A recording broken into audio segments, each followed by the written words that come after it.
Good evening, everyone. I'd like to welcome everybody to the special town council meeting. This is the first public hearing for fiscal year 2024 municipal and wastewater budgets.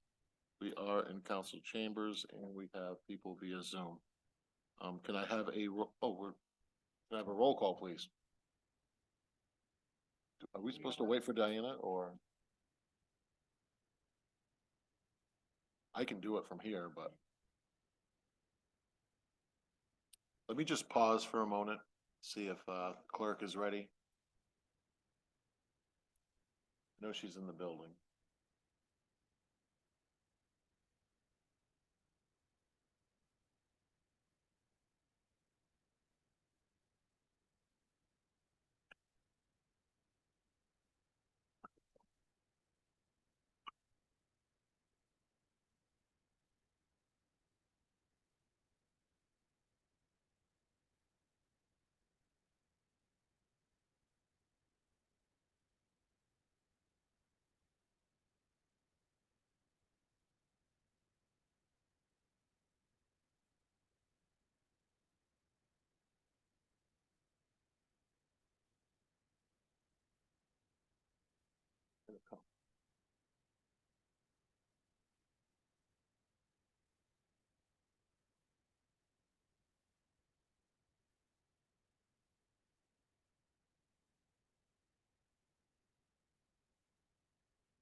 All right, we have the clerk present. I will post the roll call.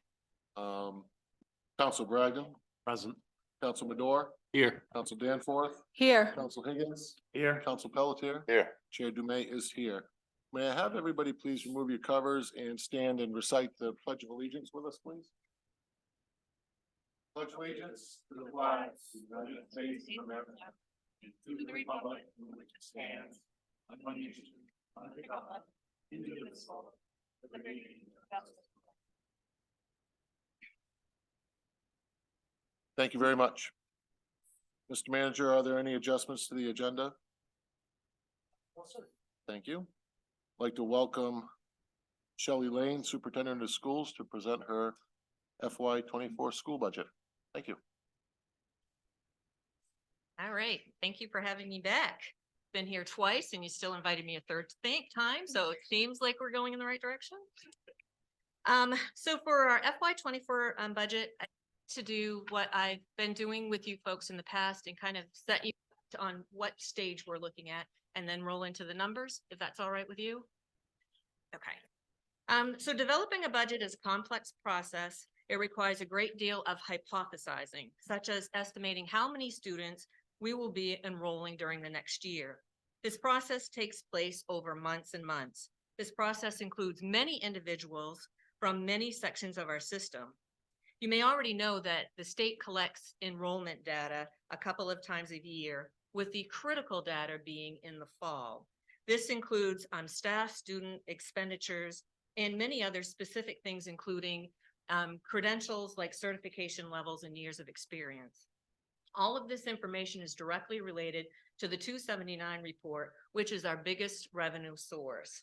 Inconsistencies in this report are not correctable after a specific date.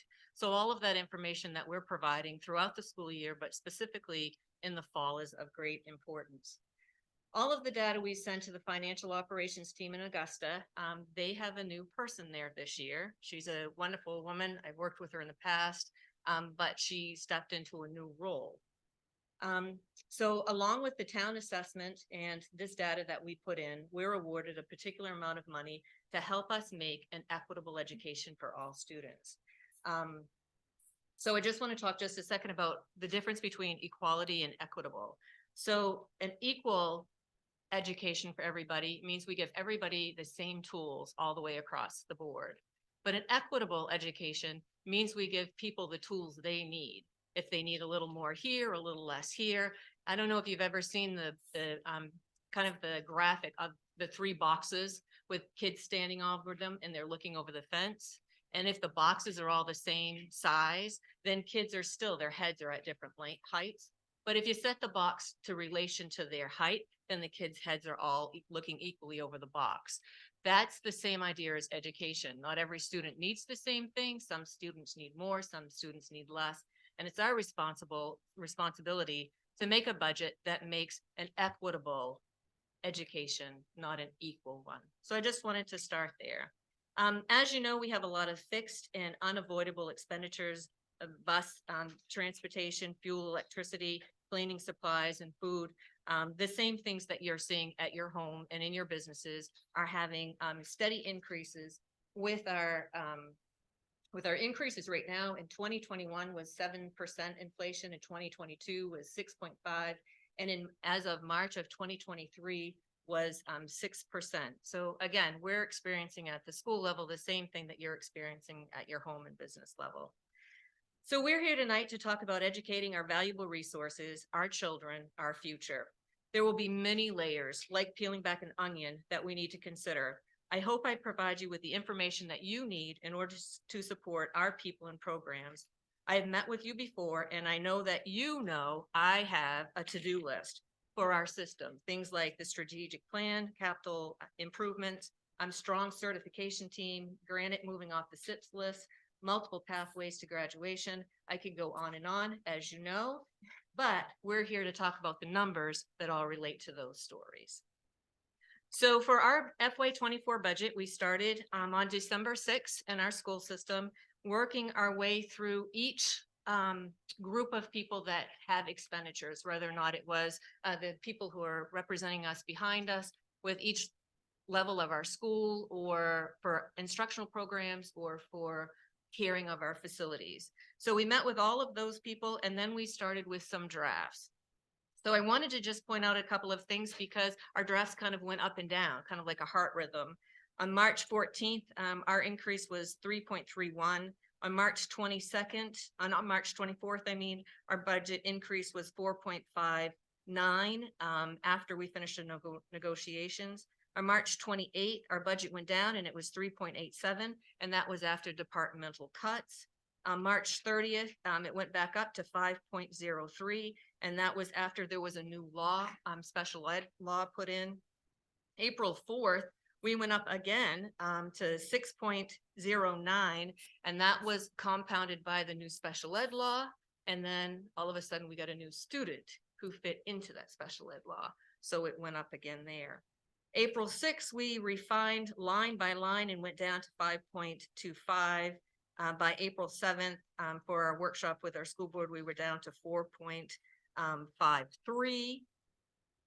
And at 4.53, that's where we landed when we had our school board meeting a couple of weeks ago on April 11th. And we did have a vote there that day of 5-0 in favor of the budget.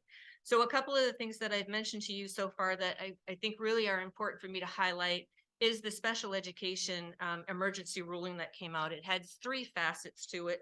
One of which is the department has determined that a rule change is necessary on an emergency basis in order to protect the public health, safety, and general welfare by ensuring that there is a continuation of placement available for all students with individualized education plans. The sum of the days in which instruction is provided in accordance with the school's calendar rather than the amount of attendance. So the special schools used to bill based on when you attended, when you sent your child. This law, which part 2 went into effect immediately. We're paying it right now, and it just went into effect. So first, we're paying for every day that's in the school calendar. Second, it started immediately. So that's a big adjustment. And then lastly on that, it's talking about, and this is going to carry all the way through 2024 unless there's any other adjustments. They made the decision based on the fact that there are private schools that are having a difficult time sustaining the employees that they need in order to keep children safe and provide programs. It's just a shock to us to have it happen right now, and it is a big cost. Another thing that impacts our budget today is our health insurance. And with the MEA benefit trust, we got a notice on April 5th that said, school districts may have a change in rate from last year's contract year ranging from 0% for a school with better than average claim utilization to an increase of up to 6% for a school with worse than average claim utilization. Want to guess where we fall? Millinocket School received a 5.81% increase. So that was a hit to our budget as well, because that's a pretty hefty increase for insurance. So those are a couple of things. I also wanted to mention that with the 279, you may have heard, seen it on the news around April 28th. There was some media put out from our governor that there had been a mistake in the original 279s. So the estimates were given to us in late December, but then they announced that there was a mistake. And that's why earlier today I said that the new person, Paula, was there. It was a mistake, new person, a mistake. But it resulted in millions of dollars being reallocated to school systems, some of which went and it increased people's budgets and others it decreased. So for us, it was a benefit to us because we got an extra $58,000. So that was to our benefit. But when we're talking hundreds of thousands of dollars, you have to wonder why we didn't get more, why some people lost. And the answer to that is what they call the purple sheet. And you can find it on the DOE website. And it is where a lot of the funds from that extra landfall that came in once they recalculated, and it goes to all kinds of programs. It goes to special education cost for state agency clients, learning through technologies, job for Maine grads, Center for Deaf and Hearing, Transportation Administration. So even though it sounded like she was telling us that we all were going to get a whole lot more, the whole lot more was spread between not just district, but spread between all of these things on this purple page. So I just wanted you to have that information as well. And then also before we get going, because this does not show up a whole lot in our budget, is our international program. So our international program, we have continued to serve our Zabo school up until 2028. We had a visitation on April 1st, and there's some increased regulations with the Chinese government and sending students and sending money to the United States. So we felt very fortunate that our contract has extended through 2028. And at this point, from the Lorenz School, we have been paid $19,260. From the Zabo School, we've been paid $34,523.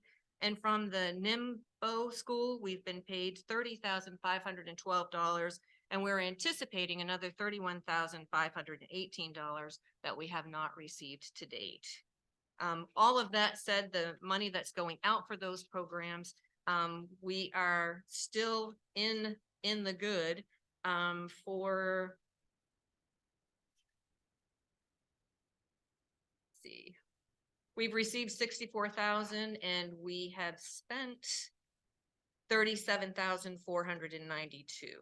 So as of right this moment, the health of that program, which is not necessarily included in this budget because it's a separate entity, but the health of that program I wanted to share with you as well. The same thing, because it's also not part of the budget, is our food service program. So I wanted to give you a little information about that as well. To date, we've received $144,594.91, and that is for the first 7 months of this fiscal year. We have 8 employees, and Mia Charette is the person who is administering this program now. She's new, started before I did, but she's still new, and she's doing a really wonderful job. There's a lot of paperwork, there's a lot of tracking.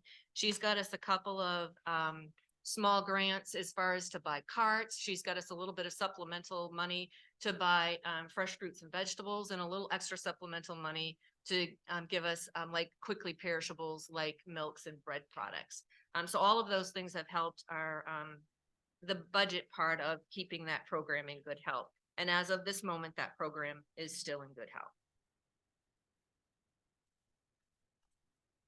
And then that takes us to the sheet that you guys have that looks like this one. Okay. Oh, okay. They've got what? The revenue sheet. Oh, okay. We can go there if you want to. Oh, okay.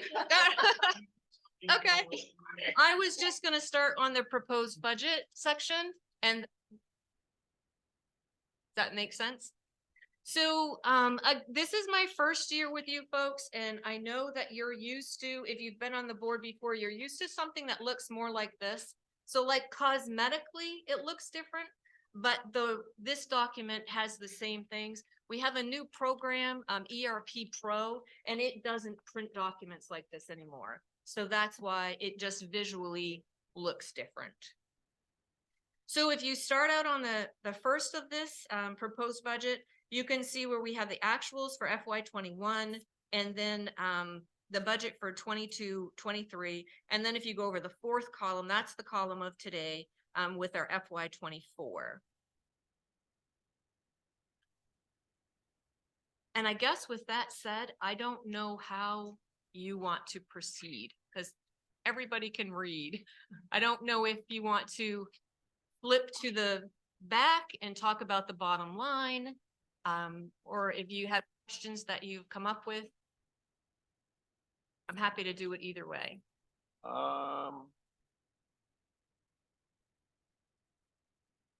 We can go page by page, I guess. Okay.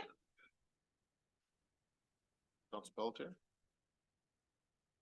I have a question, and this is, you know, I understand your budget format, but given the charter describes what it should look like, and we've had this discussion prior years, it doesn't show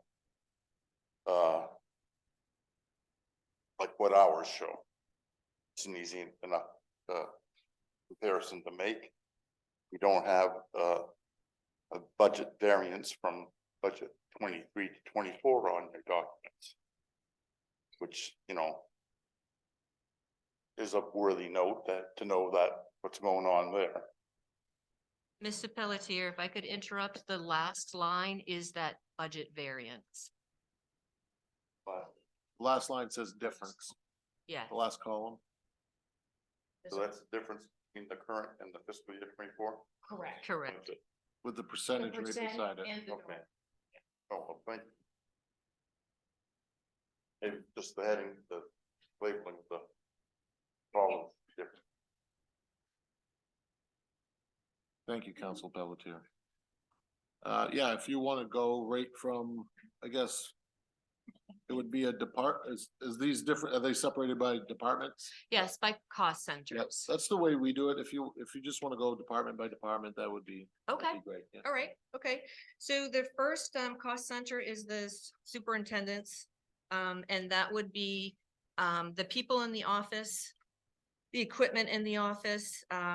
You've got postage, insurance, salaries. That would be business manager, Kamamishu, many of you know, and myself.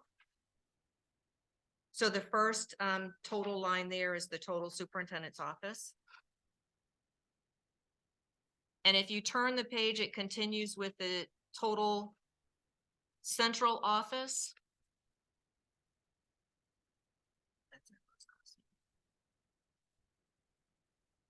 Then there's the school.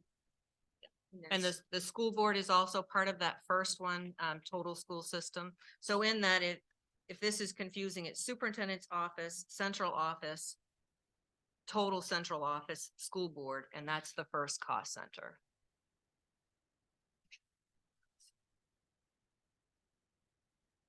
Sorry, Doctor. I didn't mean to be rude. I had to ask Council Madore what they do previously. So, gonna go by department, and then if we have any questions for you, then we'll ask them at the end of each department. Okay, Basically. You just turn your mic on, please. so next time I should break it down by cost center instead of all of the lines. That makes sense.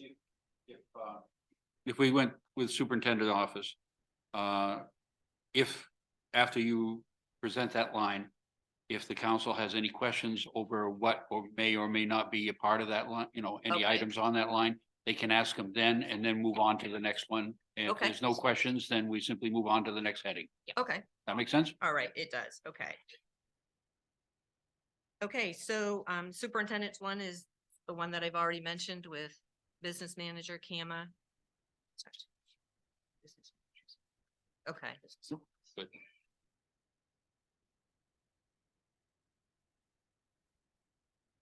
So I wait from your cue to go on? No. Okay, So we're finished that superintendent's office. okay, Do we have any comments or questions from the council regarding that line? Seeing none, go ahead.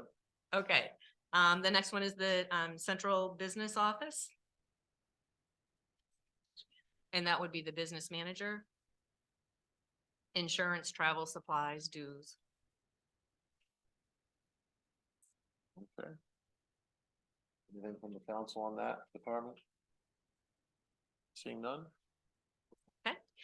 School, Granite Street. School board, I'm sorry. School board, 5 members, and that's the stipend, and they go to an annual conference in Augusta. It doesn't. include the health insurance. And the line, what was that? The line that is a significant line there is the retiree health, and that's the last line of that section. And you'll see that that adjusts as people become off in this system, depending on where they were in their contracts when they retired from the town school. Moving forward? Okay, Granite Street Principal's Office. Same thing there, it's salary, the secretary, a stipend, we have a head teacher there, takes care of things in the absence of others. All of the insurances. Supplies, travel. Good. There's a. Okay, Seeing nothing from the council? Go ahead. okay. The next one would be same thing only for Stearns. It'd be our people in the office, Amanda, Tammy, Beth, Nick. Insurances. We have a head teacher. Postage, travel. There's a lot of repetition, it just, Not seeing anything? Go ahead. all right, You guys have something to say. Keep your hand up. okay. I'm continuing on then, pre-K 2 instruction. That's all of our staff. So in the grades pre-K to 2, we have 8 teachers. And so you can see their salary and benefits line, supply lines, textbooks, field trips. After our first workshop, I should say, all of the people behind me, we all came back together, and that's when we did a lot of our cutting. So a lot of those lines are trimmed quite nicely. And you'll find that throughout this whole instruction set. Thank you. So the next set is grades 3, 5 instruction. And that's the same thing. There's 9 teachers there. Grade 6, 8, there's 7 teachers there.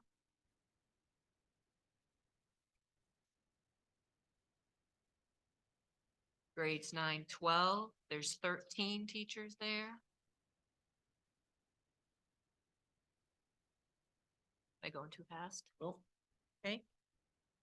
Gifted and talented, pre-K through 8, we have 1 teacher shared between those groups of students, a little bit at Stearns and a little bit at Granite. And that one had a significant increase of 10.3%. In That the, line right there. In the total gifted and talented pre-K through 8. There's an increase of about $5,507.09.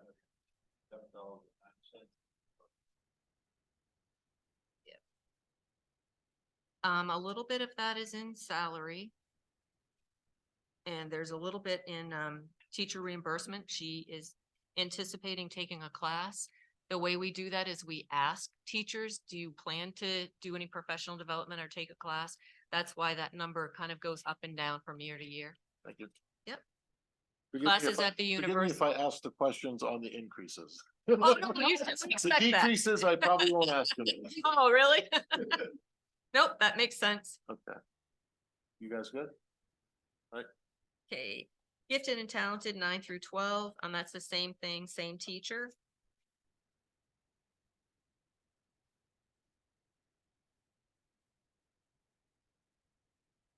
Good on that one? Okay, special education office. Okay. Special education, is, Miss Maynard, and she. What? And, so that's her salary, legal fees, tuition, postage. It's also her secretary. Is there a reason that there's such a significant decrease on that one? On the total? Yeah, Did I miss something? that was moved somewhere. It else. was moved. Yeah. Yes, so the special purpose, The tuition, okay. yes, and so that shows up in another place. Gotcha. Yes, and unfortunately, it shows up higher in another place. But yes, it didn't really belong there, so we put it where it really should have Gotcha. been. Thank you. Yeah, You gotta turn your mic on and. Yeah, is the students that are tuition, are they still going to Kids Piece, or we don't have to bus them anywhere, they're simply remain in the building in town, they're Yes. just simply going to Kids. the ones that we have now, we're able to do that with, yes. Okay, thank you. Yes. Yep. So continuing on in K-8 special education resource room, we have 3 teachers there. That section indicates their materials, taxes, tuition, supplies.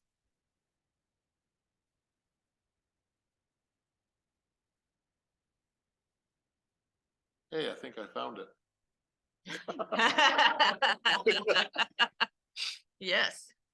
I'm All sorry. right, let's move on. Okay. Continuing on, special education, self-contained, grade K through 8. We have 1 self-contained classroom teacher in the K-8 setting. So that reflects the items she needs in her room. And ed techs. Thank you. Continuing on, K-8 special education, speech and language rather.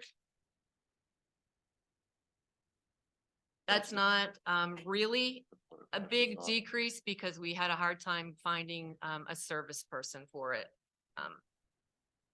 Councilman Madore, do you have? a Yeah, I question? just wanted to ask, going back to special education, what is the ratio of special ed teacher to ed techs that you have now? Jolene, do you know? We have a couple of them are in the pre-K room, but there's a total. Can I ask a question, please? If she's gonna answer, Ms. Maynard, could you approach the mic?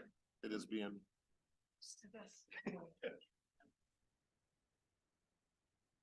There are 35 ed techs between pre-K to.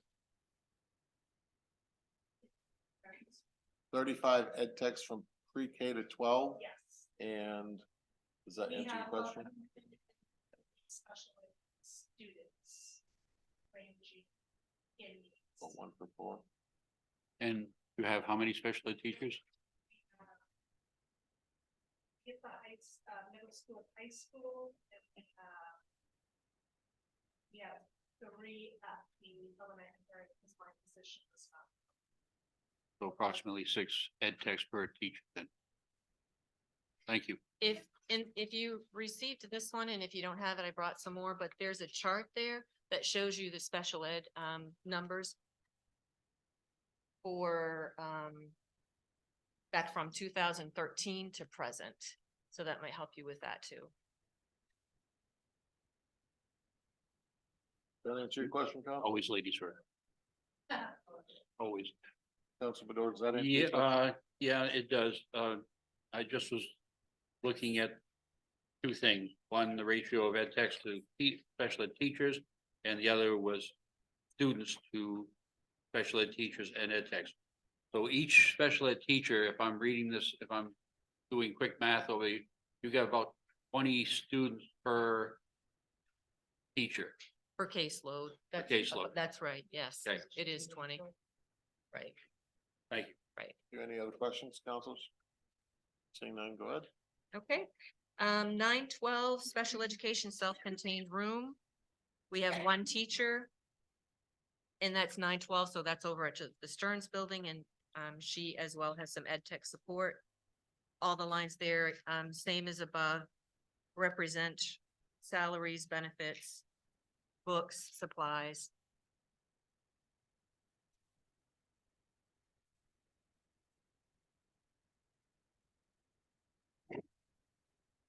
The next section, which is the 912, homebound and hospital, that's money that we're required to put in to make sure we have it in case we have a need.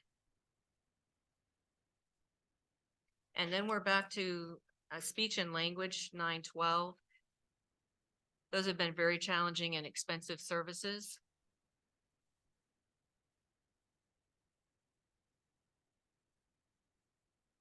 Do you have, oh, I'm sorry, Chairman, if I could, do you have someone on staff, for language now? We do. Okay. Cause, and how about with your, if you pardon my question, if your physical therapy or, you don't have anybody on staff, we have somebody that we, contract with? One, we have, 23 of. Yeah. And we did not fill Ms. Sutherland's full-time position, so we had to contract out for teletherapy for that. And then we have 2 part-time OT therapists, and then one that we did contract for last year that returned for 3 days a week. And then we had another one for 3 days because we're not able to fill the full-time position that was vacant last year. Okay, thank you.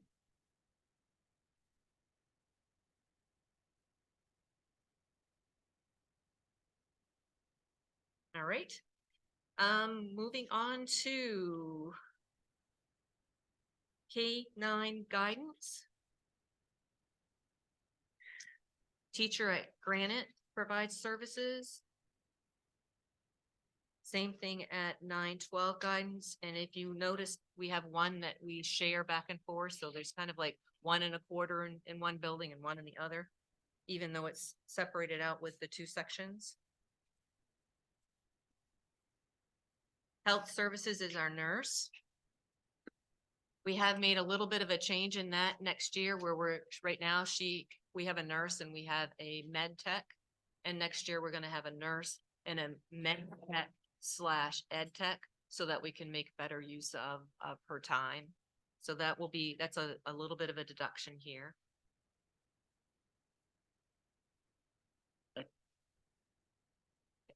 Technology, K8, K5 and 6-8. That's our technology director. It's a little bit of hardware. It's the biggest thing there is software. With COVID, our teachers use a lot of software, Naviance, iReady, there's Canvas. There's a lot of those, and they're probably sick of me asking because I'm surveying, like, how many are using this? How often are you using this? Because some of those services are expensive, and we have pared it down and got rid of ones that aren't predominantly used across our system. So again, that was kind of a cutting deal when we brought our departments together. Then that takes us all the way to K5 library. That's the cost of our librarians, substitutes, a little bit of supplies. At the K5 level, she does a great job raising money, getting grants, doing book fairs, getting free material. So she keeps that cost center down nicely. At the 6-8 level, it's a little bit different because it's an ed tech, but it's not necessarily a library program. It's more of a study hall, French support, and a lot of some central office support as well. It's a variety of things there.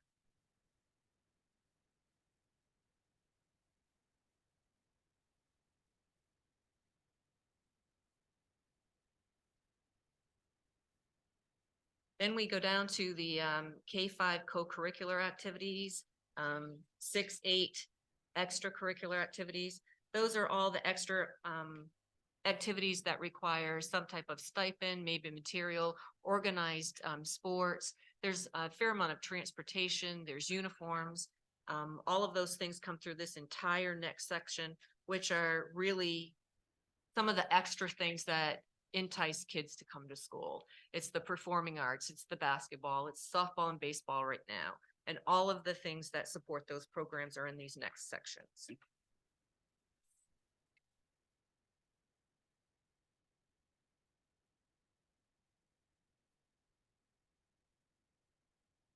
And then we get close to the end where we have to have a building to keep all of these things happening. So we have our maintenance of plant. This includes our maintenance and facilities director, all of our custodians between both buildings. It includes the great job that they've done getting efficient electricity and making great fuel bids, and all of that comes in here. Phone services,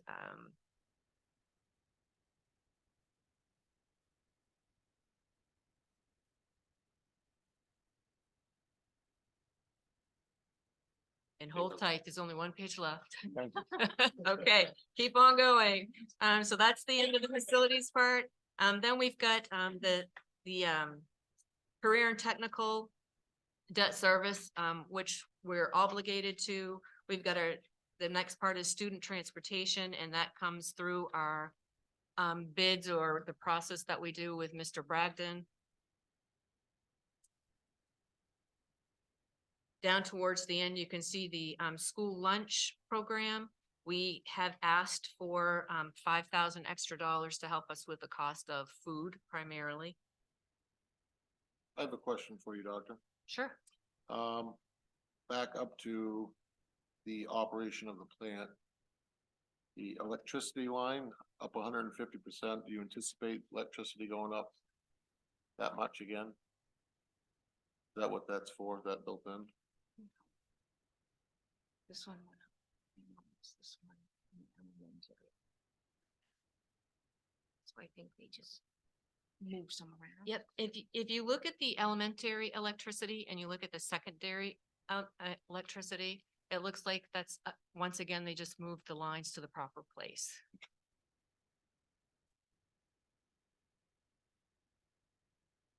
Yeah. And then the line you've all been waiting for, the end. Sorry, it took us a while to get there. Total general fund expenditure. If you start on the far right, it's $308,015.72 as our revenue fluctuation. Our increase from last year is 4.06. And like I told you earlier, we've been just like a heartbeat all over the place, and we've ended on the 4.06. And then the next line in, the 7,009,898. We're gonna match that all up with revenue. So if you look at the next sheet.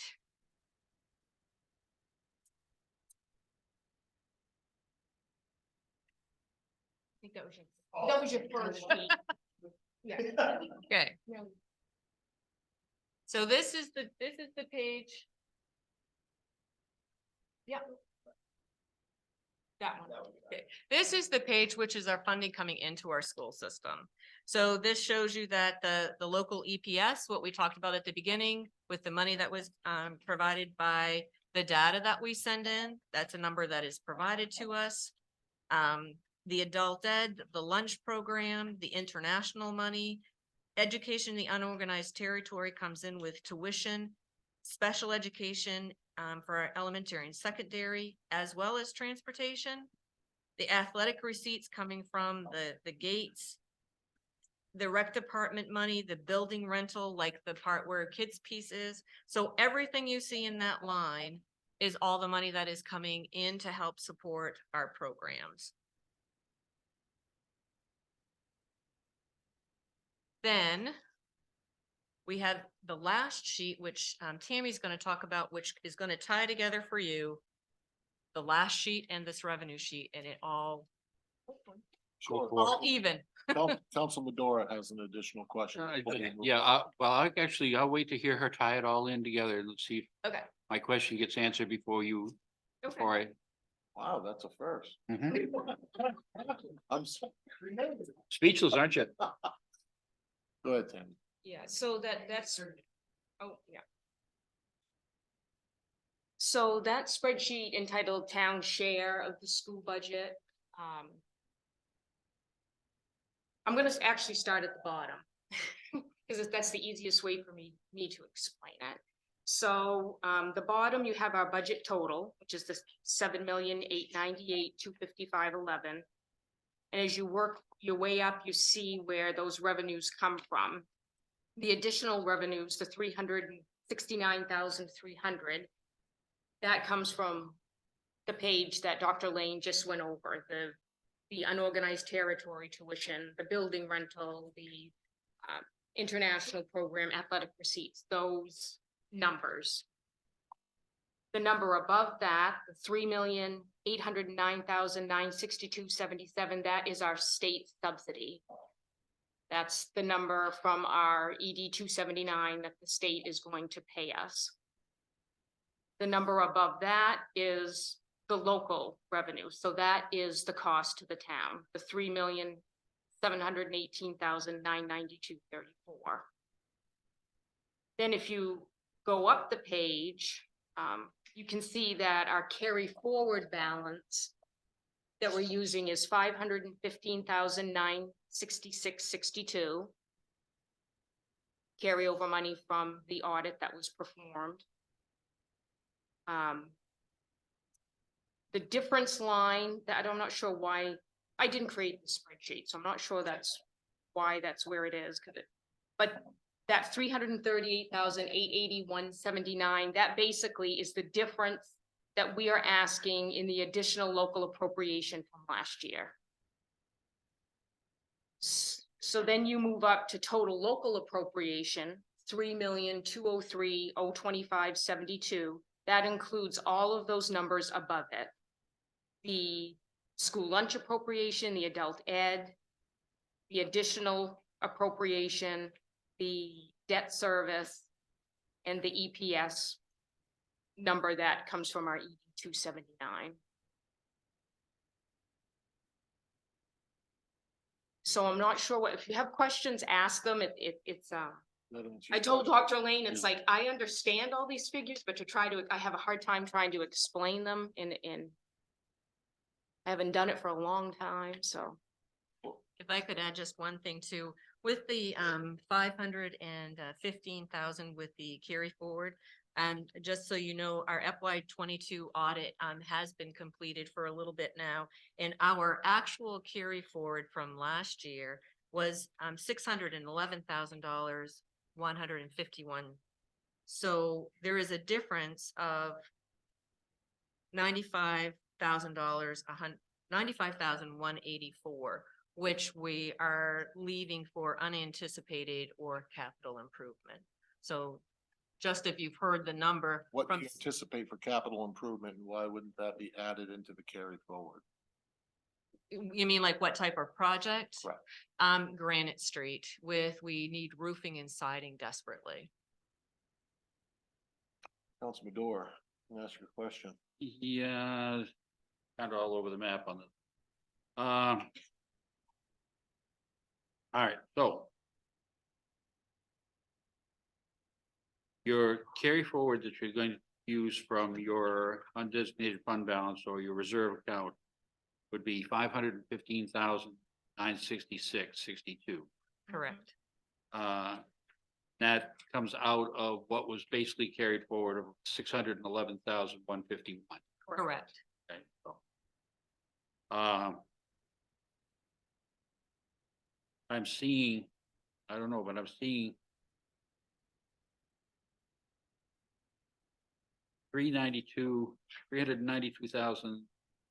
392,360 as committed to the FY23 budget. And yet you still had at the end as carryover after that commitment to this budget of 611,000. That's a lot of carryover. I mean, that's a lot of reserve. Yes. That's over $1 million reserve in 2 years. I don't have an answer for that. I wasn't here during that budget process. I wasn't here for the expenditures. Oh, you don't have to turn your mic off. Or the, when, She's like, oh. I don't have an answer for why that's there. What I do have an answer for is we advertised serving schools, local newspaper within house, and we have interviewed and we have offered a position. I anticipate that we will not, to have that much carry forward is not okay. We agree. Sarah Albert came. But yeah. Don't even get me started. But I can explain where it is. All of these books were turned into the auditors before I stepped on Millinocket soil, so I don't have an answer for that. Because what you brought up is exactly why, as you know, I was sitting at this exact spot when Superintendent Albert decided to ask the town for more money when she had a carryover of 751,000 and change. And of course, as we know, the state does not allow you actually to carry that kind of carryover No. from one year to another without using it to offset the budget. That's Well, right. and that was right. my next question. Is there a possibility that some of that $1 million be used to offset and bring down your budget numbers a little bit? According to this, actually, they're going to use 500, We are. yeah, Of that million? yeah. Which would leave, Well, actually, it's not It's a million not now. a million. Some of it was from last year's carryover. This year's carryover is 611. They're using 515, so that's actually they're using probably rough estimate about 90% of the carryover to Right. offset the budget. Right. I did toy with That was off the top using. of my head.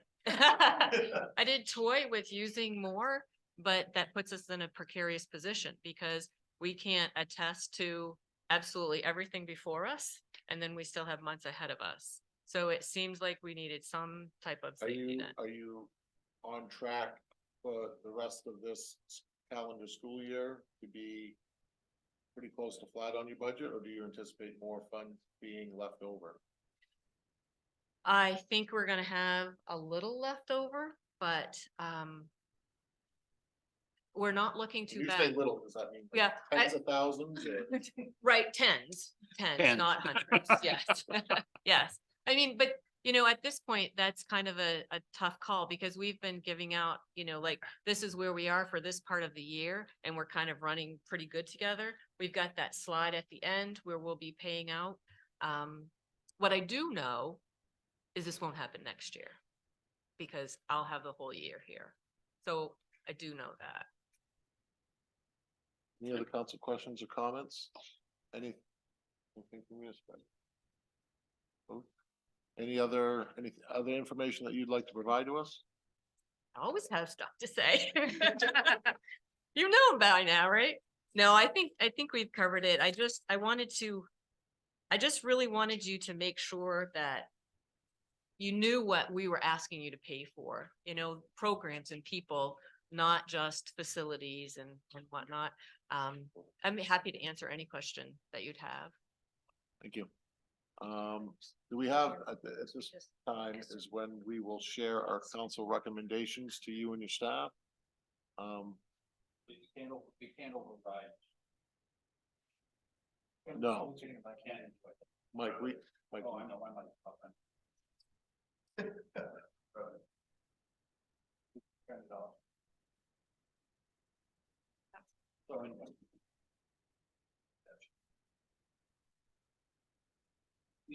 we realize as a council that overseeing the school budget is the purview of the school board.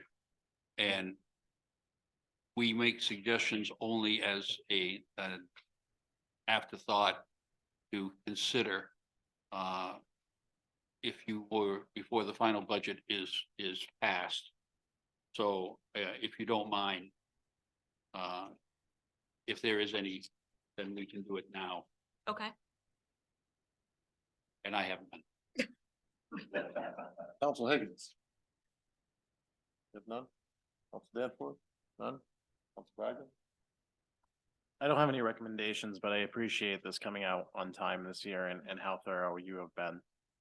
This is definitely breath of fresh air considering last year. Thank you. You're welcome. Council Pelletier. I do have a recommendation. I wouldn't be doing my due diligence if I didn't ask, Okay. to the taxpayers of Millinocket. I do appreciate the budget.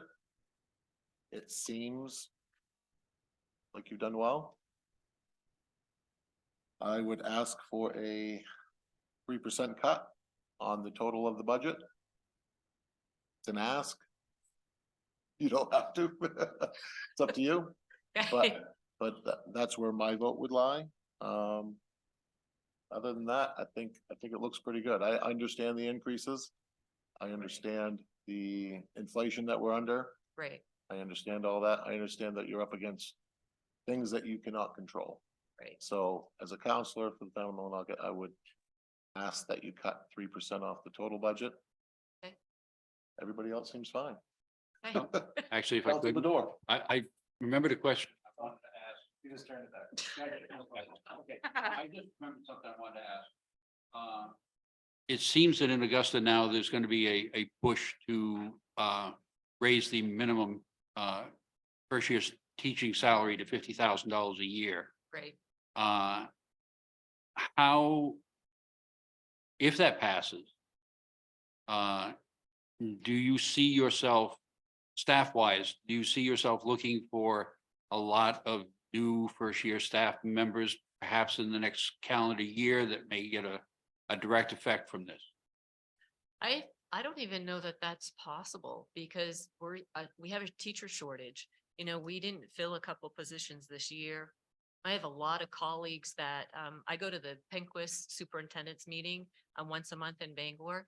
And in our very last meeting, a week ago Thursday, we were all saying how many positions folks had empty. Bangor had 31 positions empty. And it just, there's not enough people out there to fill the roles. So I don't see us being able to shop around for that less expensive person. Yeah. I just don't. And the other thing is we have to look at, you know, like, are we doing a disservice to our children by looking for something that's cost less versus having the people who we have and we trust that they've got experience? I personally think we've seen this twice now. We saw this go to $30,000 about 20 years ago. We saw it go to $40,000. And the state keeps telling us that they're going to help us and come up with money. But once they set that in motion, you have all of the people in the school systems, which are like, this new person can't make 50. I only make 53. So the state doesn't consider the ripple effect that goes upwards.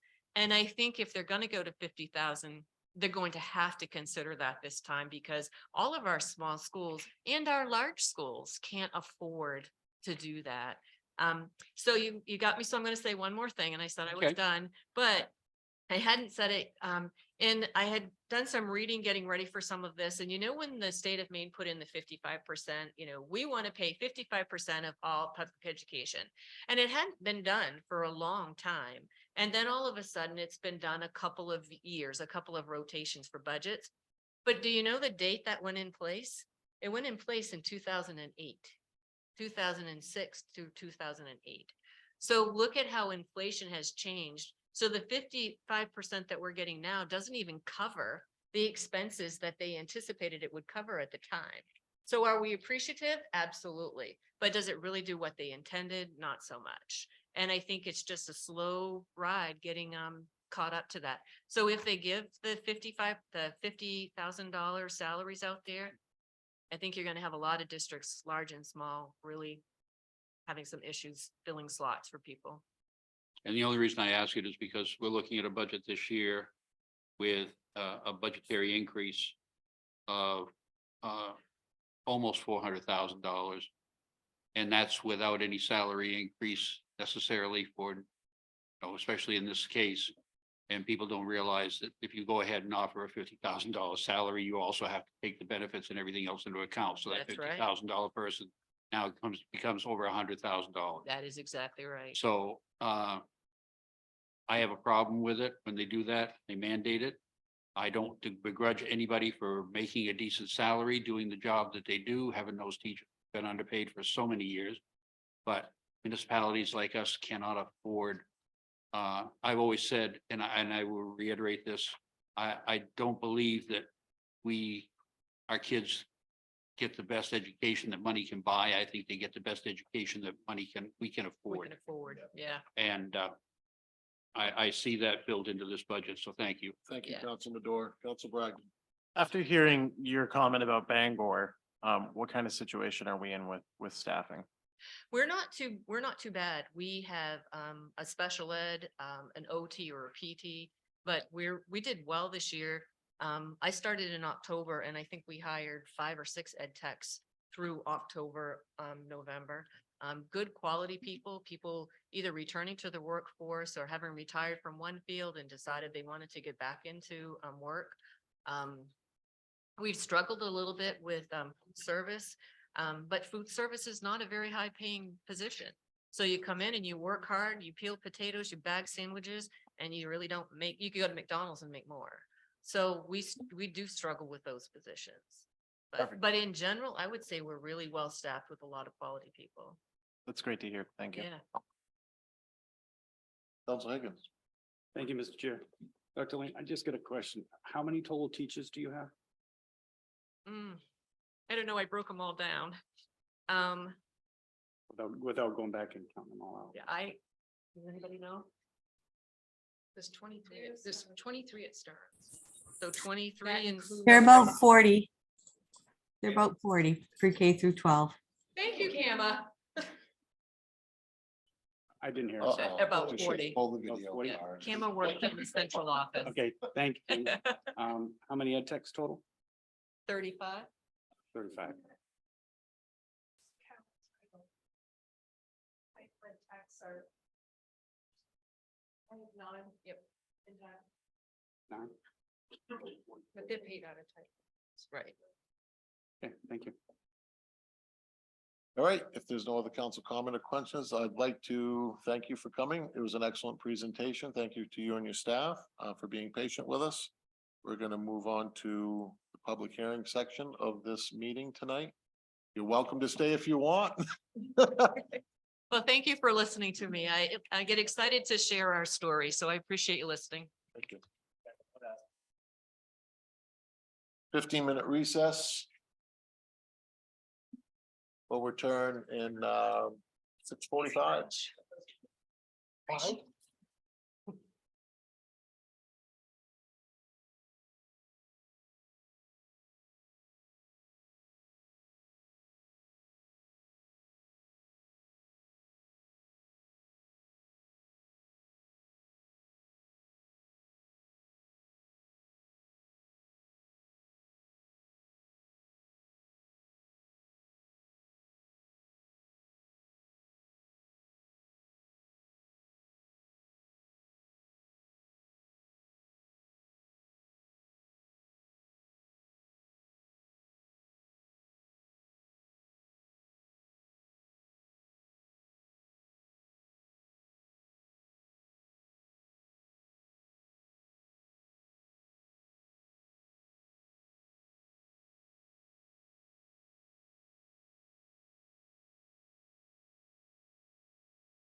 Mike, that situation happened one year when Joey was here because it wasn't ready. Something wasn't ready, so that happened another year.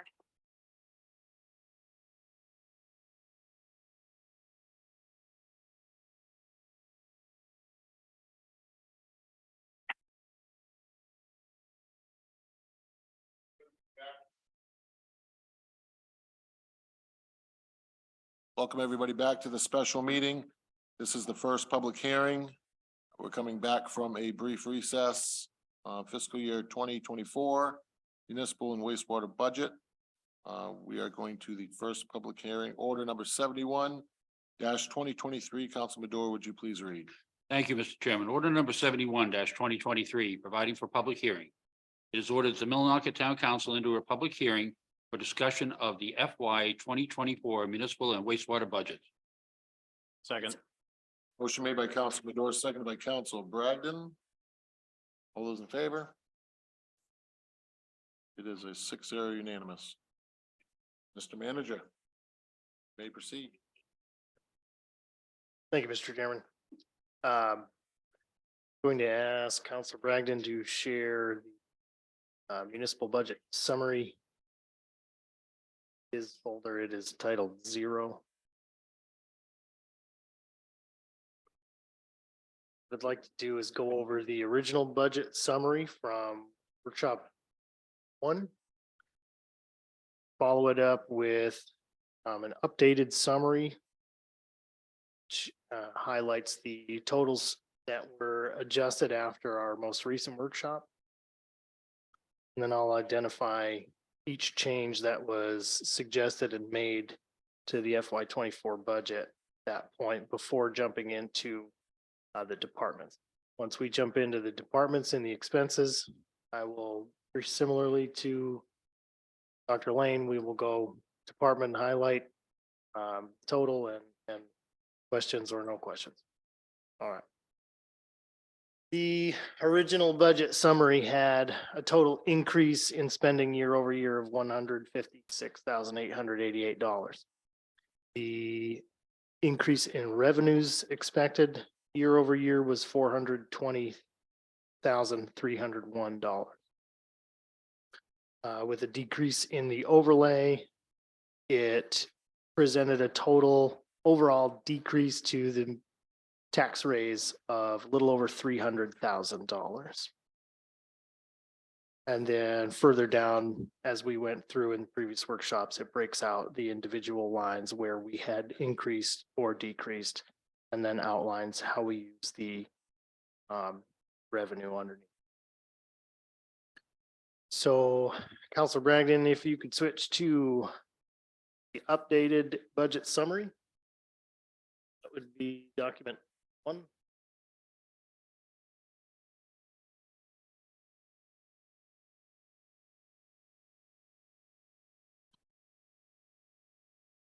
Fantastic. So you will see in this overview, after a couple of workshops and after some suggestions and alterations made to the budget, the overall spending has increased by $817,917.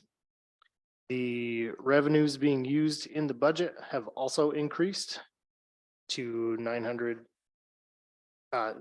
to an increase of $967,375. You will see the same decrease in the overlay that was projected earlier. Now the change here that is most important to the people paying attention is the decrease in the ask to the taxpayers of Millinocket in this form of the budget has decreased from $300,000 to an overall decrease of $194,458. So it's still less than what we were asking, but offset by about $100,000. And then again, this document shows breakdown of where those major decreases came from or increases, then outlines how we're using revenue in a very high level.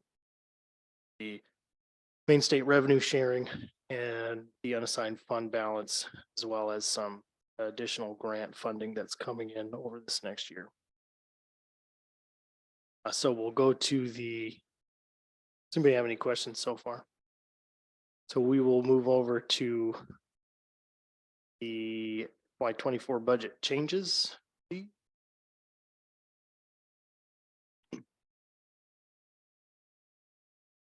I'll take the time to identify these changes now, so that we may not spend as much time throughout the departments later reiterating those numbers.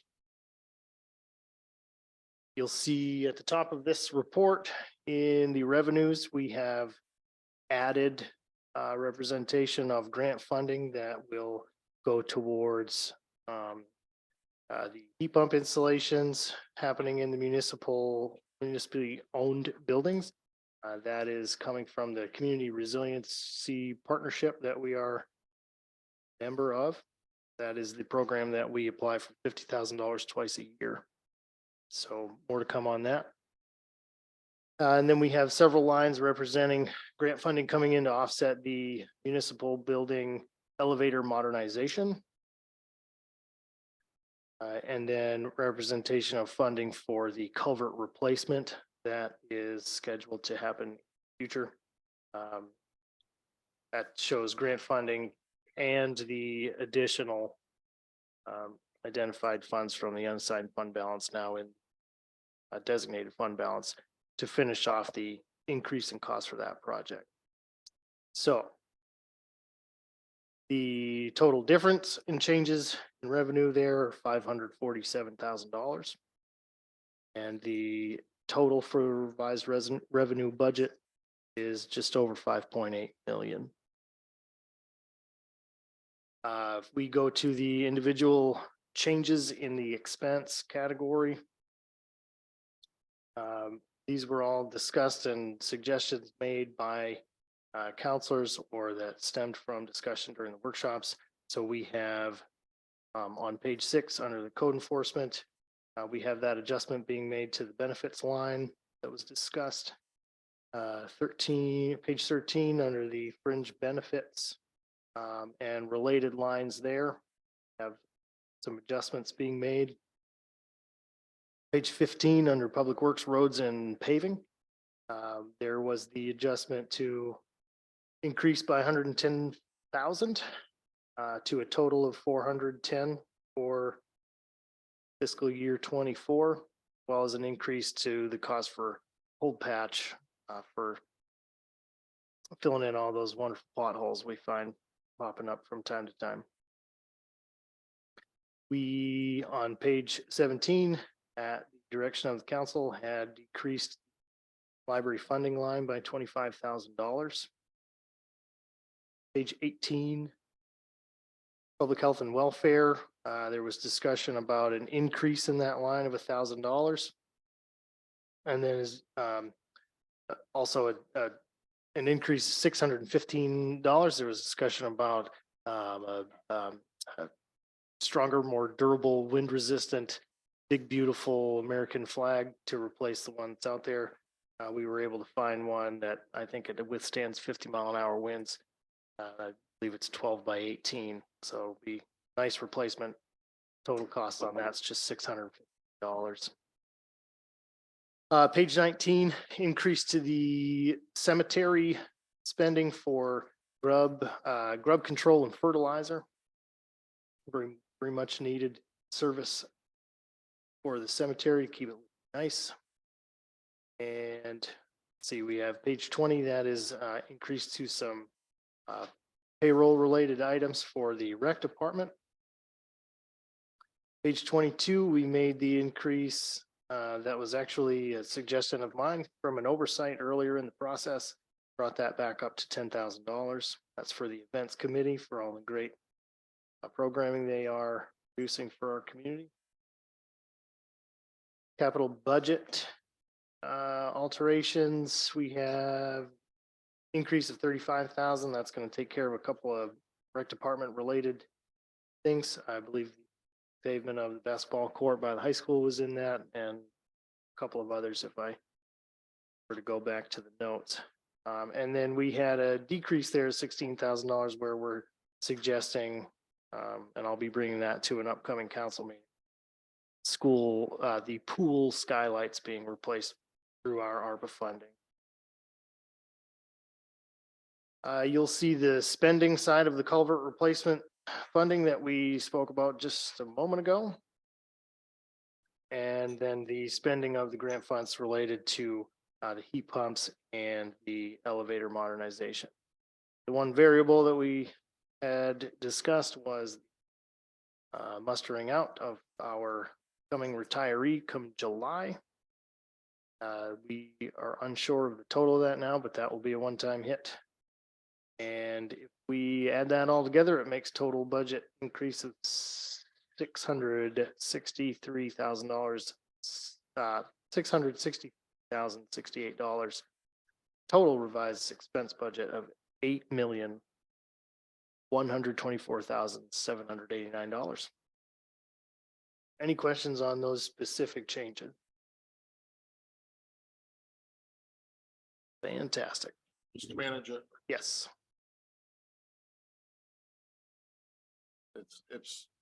let me just explain the process. So if anybody that hasn't been through a public hearing before, what's gonna happen is the counselors are gonna digest on the budget. We're gonna give recommendations to the manager. Then I'll open it up to the public. They can comment as we go down through the departments. This is just a overview of the changes that the council has either requested of the manager at this time. We will go down through the budget department by department. I'm gonna come back to the council, then I'll go down to the public, and then the council will speak again. So that'll be your opportunity, Ms. Sullivan, to speak. Yeah. One question for the council. If we have any recommended changes on this sheet, do we want to do that now or wait till we get to the actual department? Just trying to speed the process. We haven't. Oh. Yeah.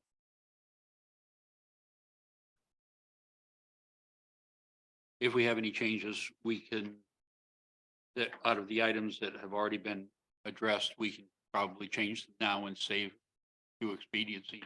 Is that fine with you, Ms. Manager?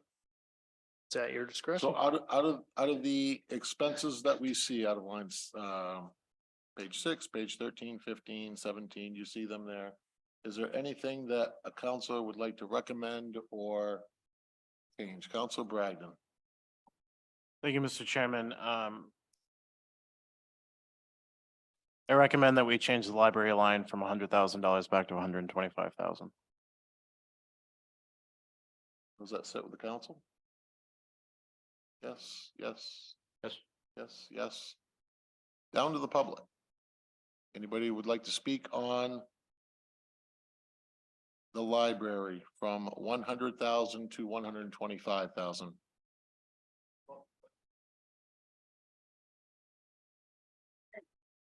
And I'm gonna preface this by saying, please try to keep the comments to 2 to 3 minutes apiece. That way we have a lot of people and everybody can get their thoughts and feelings in. But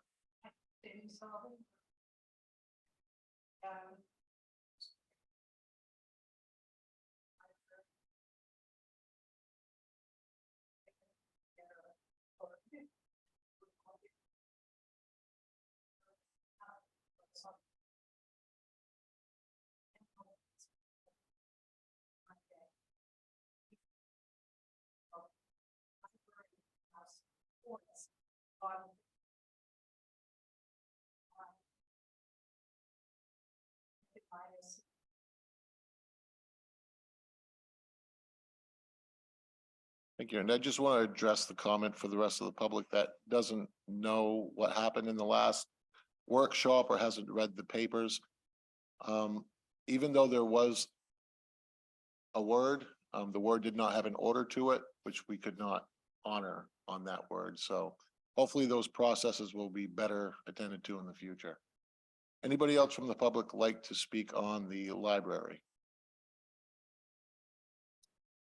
Each counselor has some emails from the public that have emailed us recently that wish their letters be read. If we want to just start from Council Bragdon, work my way over, go ahead and read your comment from the public. Make sure that you read who it's from, please. Michael R. Crowley, 73 Water Street here in Millinocket, April 19th, 2023. Dear Millinocket Town Councilors and Town Manager, I seldom address you as elected body, but today an issue is before you that strikes at the heart of our community, funding for the Millinocket Memorial Library. For the past few years, I've worked to become involved in an area organizations that bring value to the town and the region. One such community asset is the library. As a library volunteer, donor, and consistent user of the facility, I see diversity of age, interest, and purpose, all functioning within the walls of MML. In my travels throughout the state, the library is very often cited as one of Millinocket's success stories of late, and I cannot imagine this town without it. My note today is in lieu of being able to attend in person and to advocate for the library's mission as presented by MML librarian Diana Furukawa. While you are sharpening your budget numbers, I know from conversations with almost the full council that you have a laser focus on economic development and the town's bottom line. MML is the hub of economic development in Millinocket, and marginalizing tax dollar investment in the asset would seem to be a counterintuitive to advance the mission of Millinocket and our quest for economic vitality, especially as we redevelop the region. As the president of Legacy Medical Foundation, I can attest to the strategic role MML has with our mission to sustain and grow financial support for our local hospital. During COVID, MML remained an oasis to keep momentum to our nascent foundation operation. As the president of our all-volunteer Millinocket Alumni Association, the library has made possible expansion of our services to students and Stern specifically, which is against the trend of the similar high school alumni organization.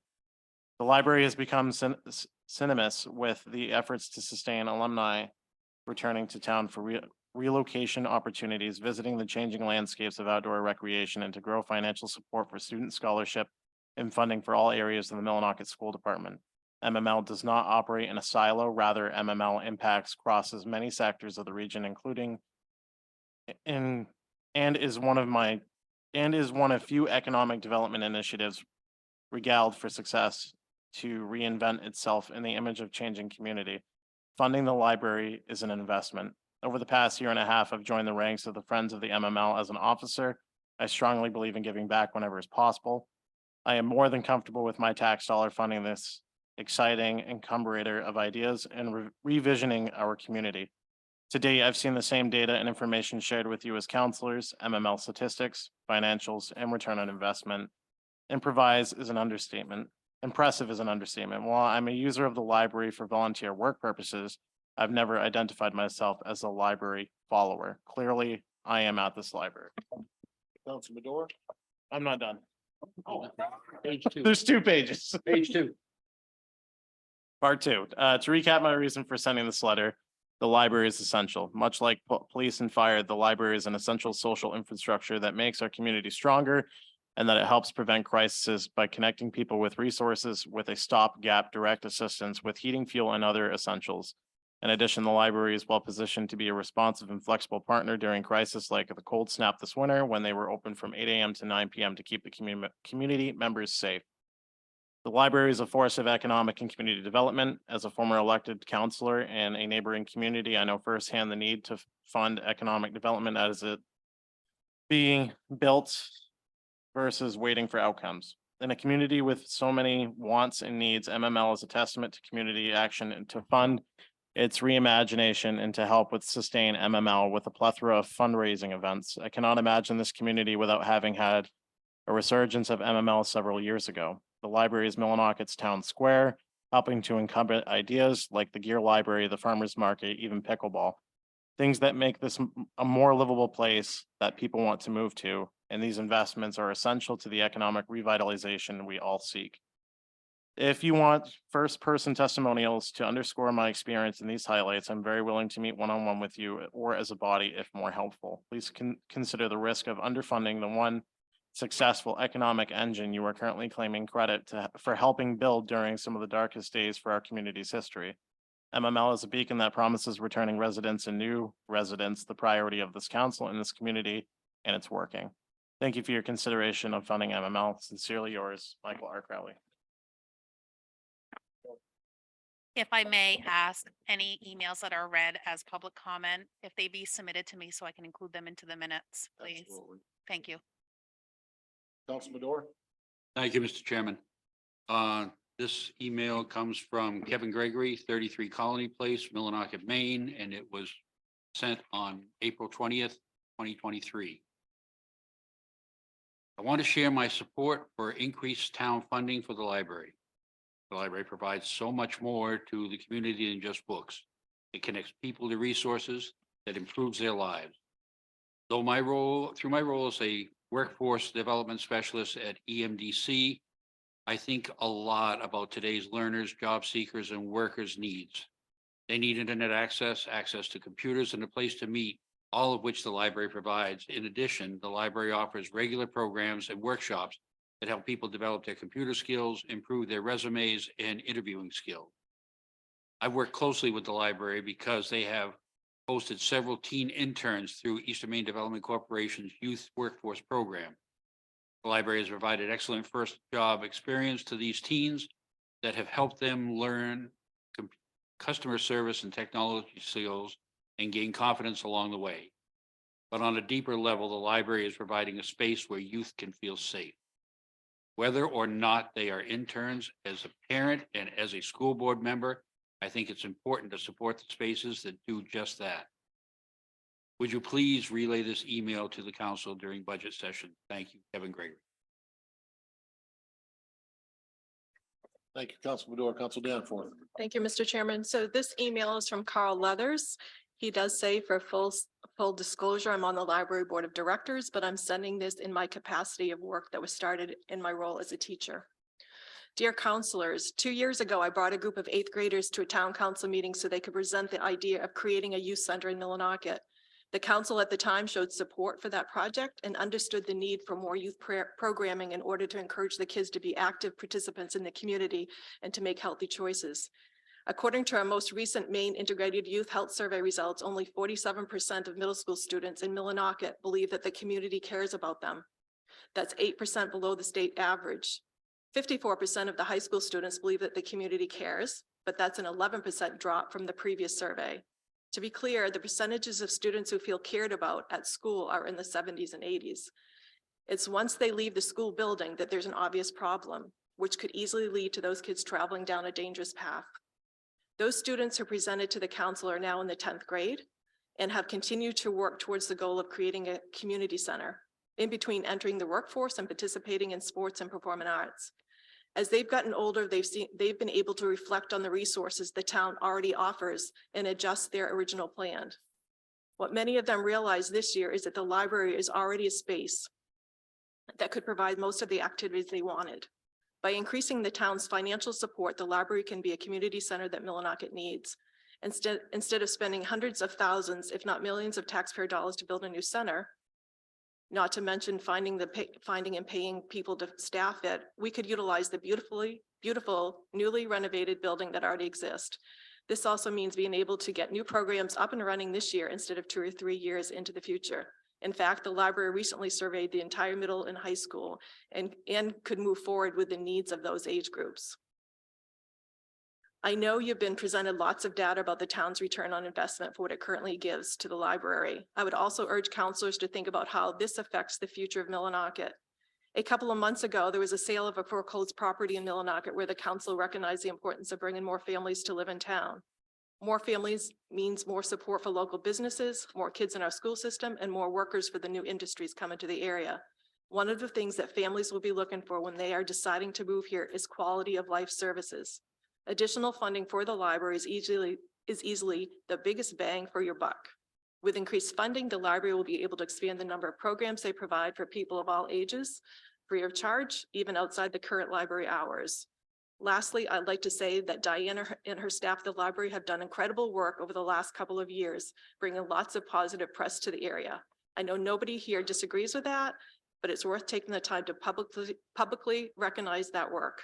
I can't wait to see what else can be accomplished with some additional financial support. Thank you, Carl Leathers. Thank you, Council Danforth. Council Higgins? Yes, Mr. Chair.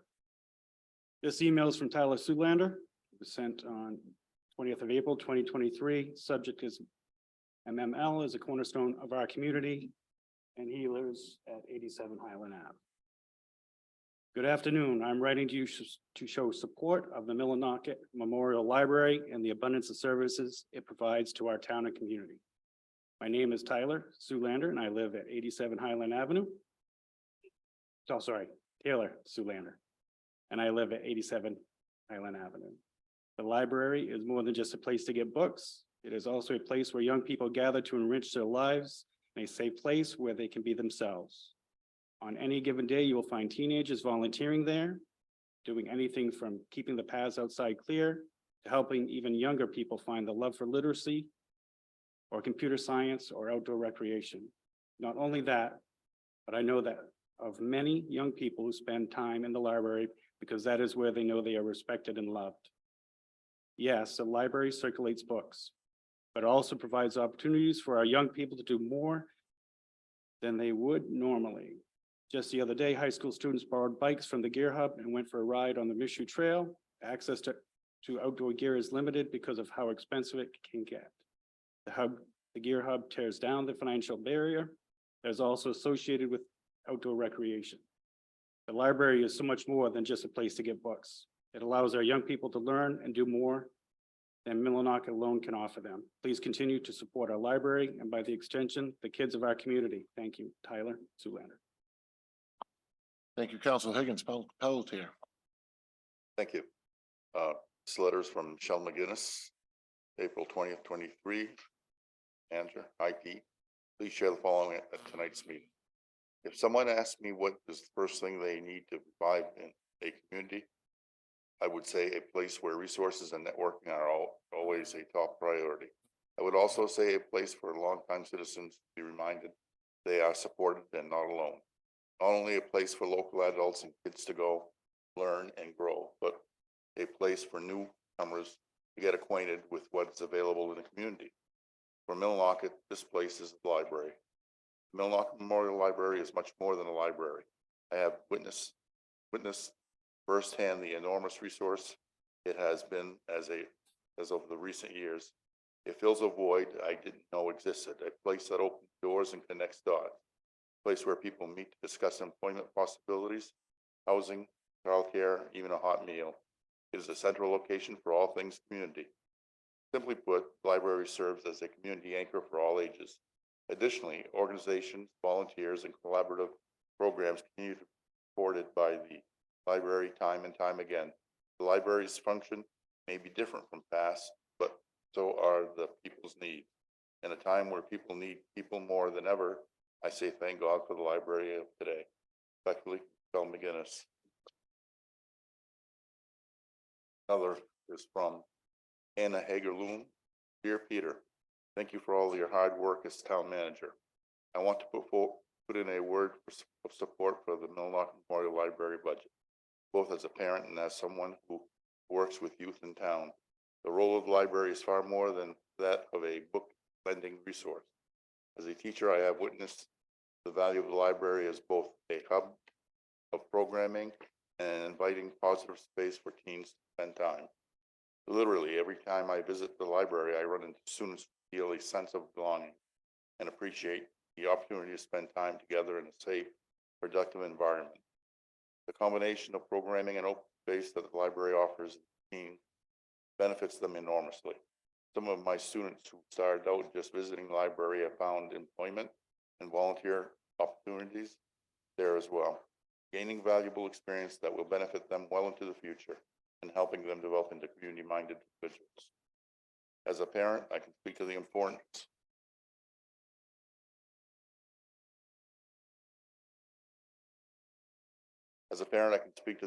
of the community the library has built and continues to build.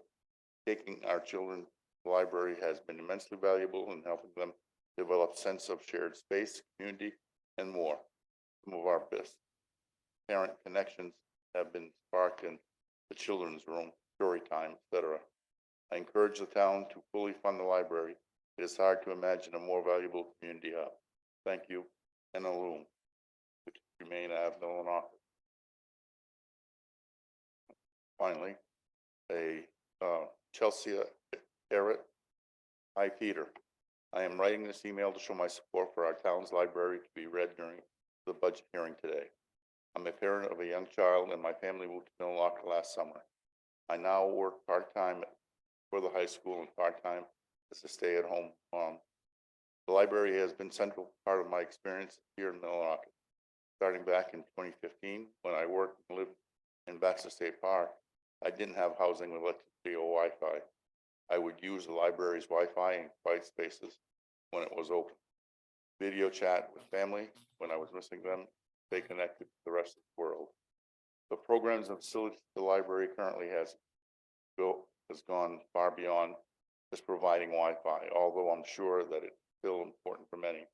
My family uses library resources multiple times a week, and without this place, we would be missing a huge part of our life here.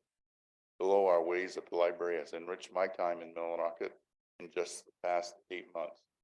I've met multiple friends at the library that my family is happy to have in our lives. We are more connected to the community, and our daughter has several little buddies that she sees regularly thanks to the library's weekly story time.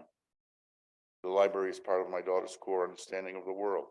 She's only 2, but recognizes when we drive by and talks about the library often. She is part of Dolly Parton's book club, thanks to the library, and experiences new books, toys, and people, even though she doesn't go to daycare or school yet. We use the library as a place to work quietly away from home, because we both have jobs that can be done remotely. I have used the library to meet with other community members, whether it is related to volunteering work or just a safe place to meet a new face. Staff of the library have helped me get oriented in town resources that I didn't know existed.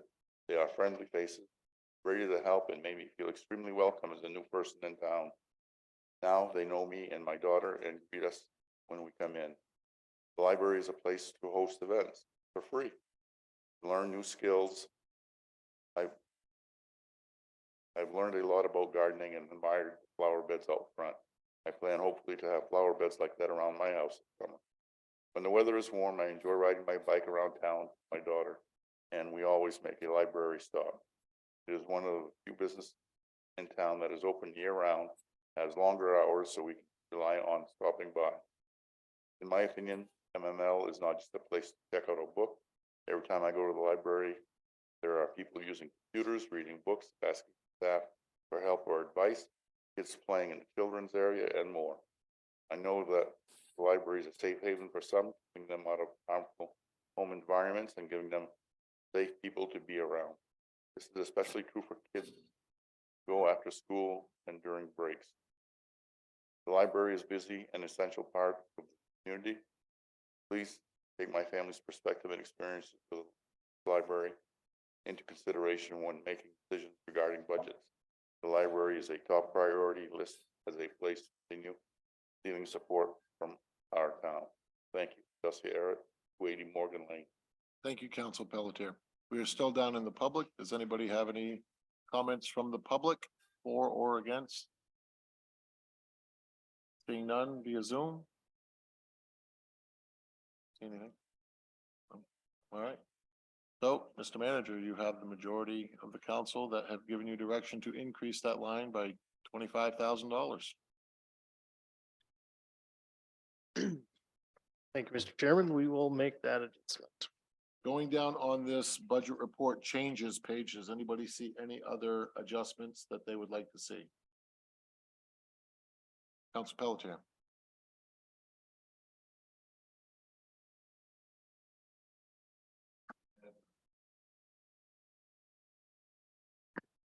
Yes, we had increased, I believe the donation line by $1,000 for consideration of the mission trail. So I'm wondering if we should address that, as I was informed that there is a request for a lot more than just that. Which one are we looking at? The donation line.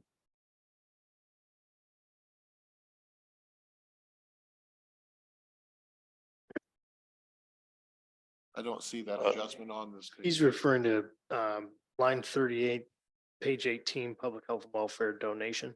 Gotcha.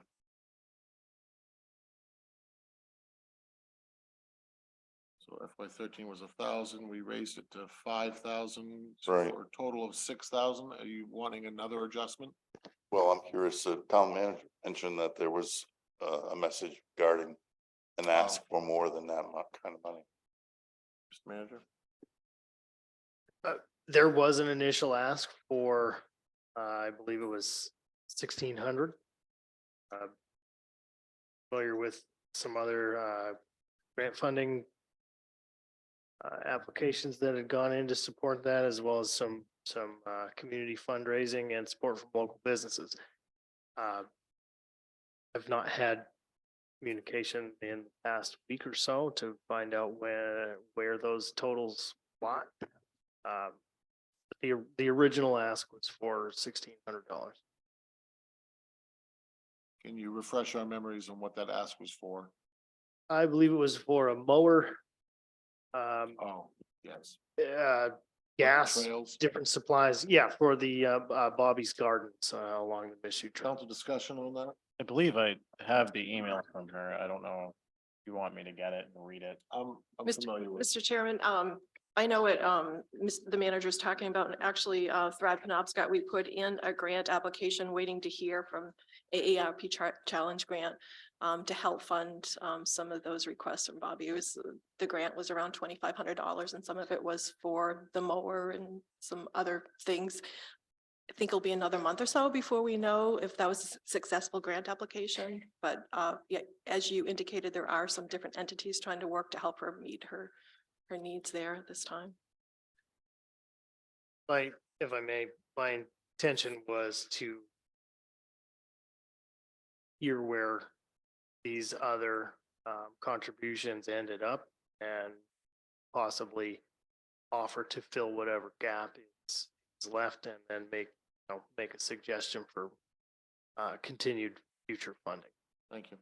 Is council comfortable with keeping that as it stands, or do we, council, right? Yeah, I just want to point out that before, when we had raised it, we didn't know that there was multiple different outreaches and offer to help, along with letters to local businesses for support.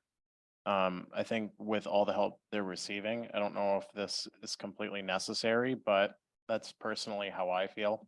If there is plans for all these other people to help, and I also think a GoFundMe is involved, but regardless, I think with the amount of people that are offering to help, I don't think it's necessary at All this right, I'm point. gonna move to a straw poll. Anybody that's in favor of increasing this line by 1,600, please raise your hand.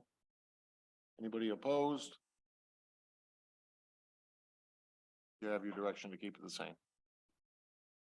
Two. Council Bragdon? Council Bragdon. Were you making a suggestion to omit the original amount of $1,000? I was going to before the straw poll. I was gonna recommend a change of reducing it $1,000 back to Well, I 5,000. can certainly do that.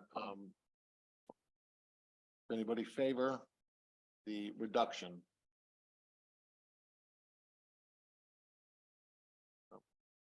Keeping it flat, okay. Sure, we can find plenty of good use for that within the community, or even contributing to expanding gardens, Right. Up for discussion in the future. I should actually go down to the public. Anybody feel that we need to, from the public, to raise that or keep it flat? Seeing no response at all, we'll keep it flat. Anybody else on the report changes page? We good? All right. So this time we're gonna go to the budgeted departments. We doing expenses first or payroll, revenue? We'll be doing expenses first. Expenses first? Thank you. How about we do expenses first? That's a great idea.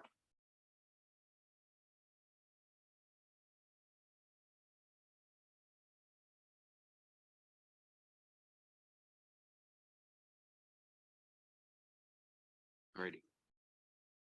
There they are. All right.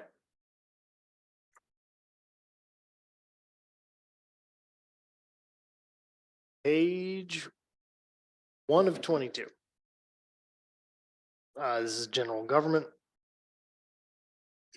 salaries and benefits for administration in here. Many adjustments had been made previously. Any questions to this department? Seeing none, move forward. Page 2 represents elections and registrations as well as town clerk's department. Council discussion? Mr. Fedor, you're down to the public. Any discussion? Seeing none, moving forward. We have on page 3, this is our assessing department. I don't believe there were any suggested changes from the workshops to this area of the budget. Council discussion? Seeing none, to the public, discussion? Back to the council and Mr. Manager, move forward. Page 4 represents the municipal building budget. Represents our cost for our yearly audit, as well as our legal expenses. Council discussion? Seeing none, public discussion? Madam Clerk? If I may, can you, when you say the department, can you read the total for that department, just because this is the public hearing for Yeah. it? Thank you. Council Yep. Middleton, your mic's on. So it's noted. Thank you. Sure. Thank you. Mr. Chairman, would you like me to revert back to the beginning and say the totals of those? All right. We'll be doing this again shortly. We about 7 days. Municipal building total budget $100,730. The cost for our audit is $20,000. Legal expenses has been dropped backwards to $75,000. Council discussion? Down to the public, discussion? Moving forward. Page 5, this is administration. The FY24 budget comes in at $85,105. Any council discussion? Public discussion? Moving forward. The code enforcement department. Total overall budget for 24 is $66,551. Council discussion?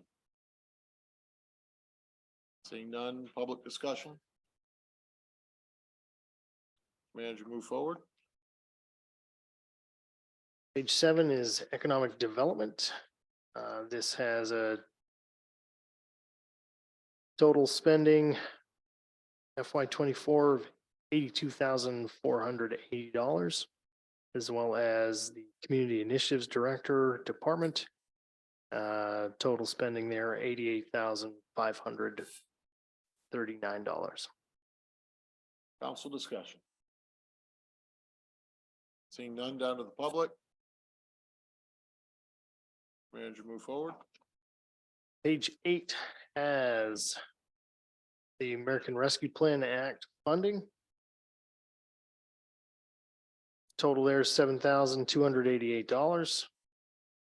And police department at $790,874.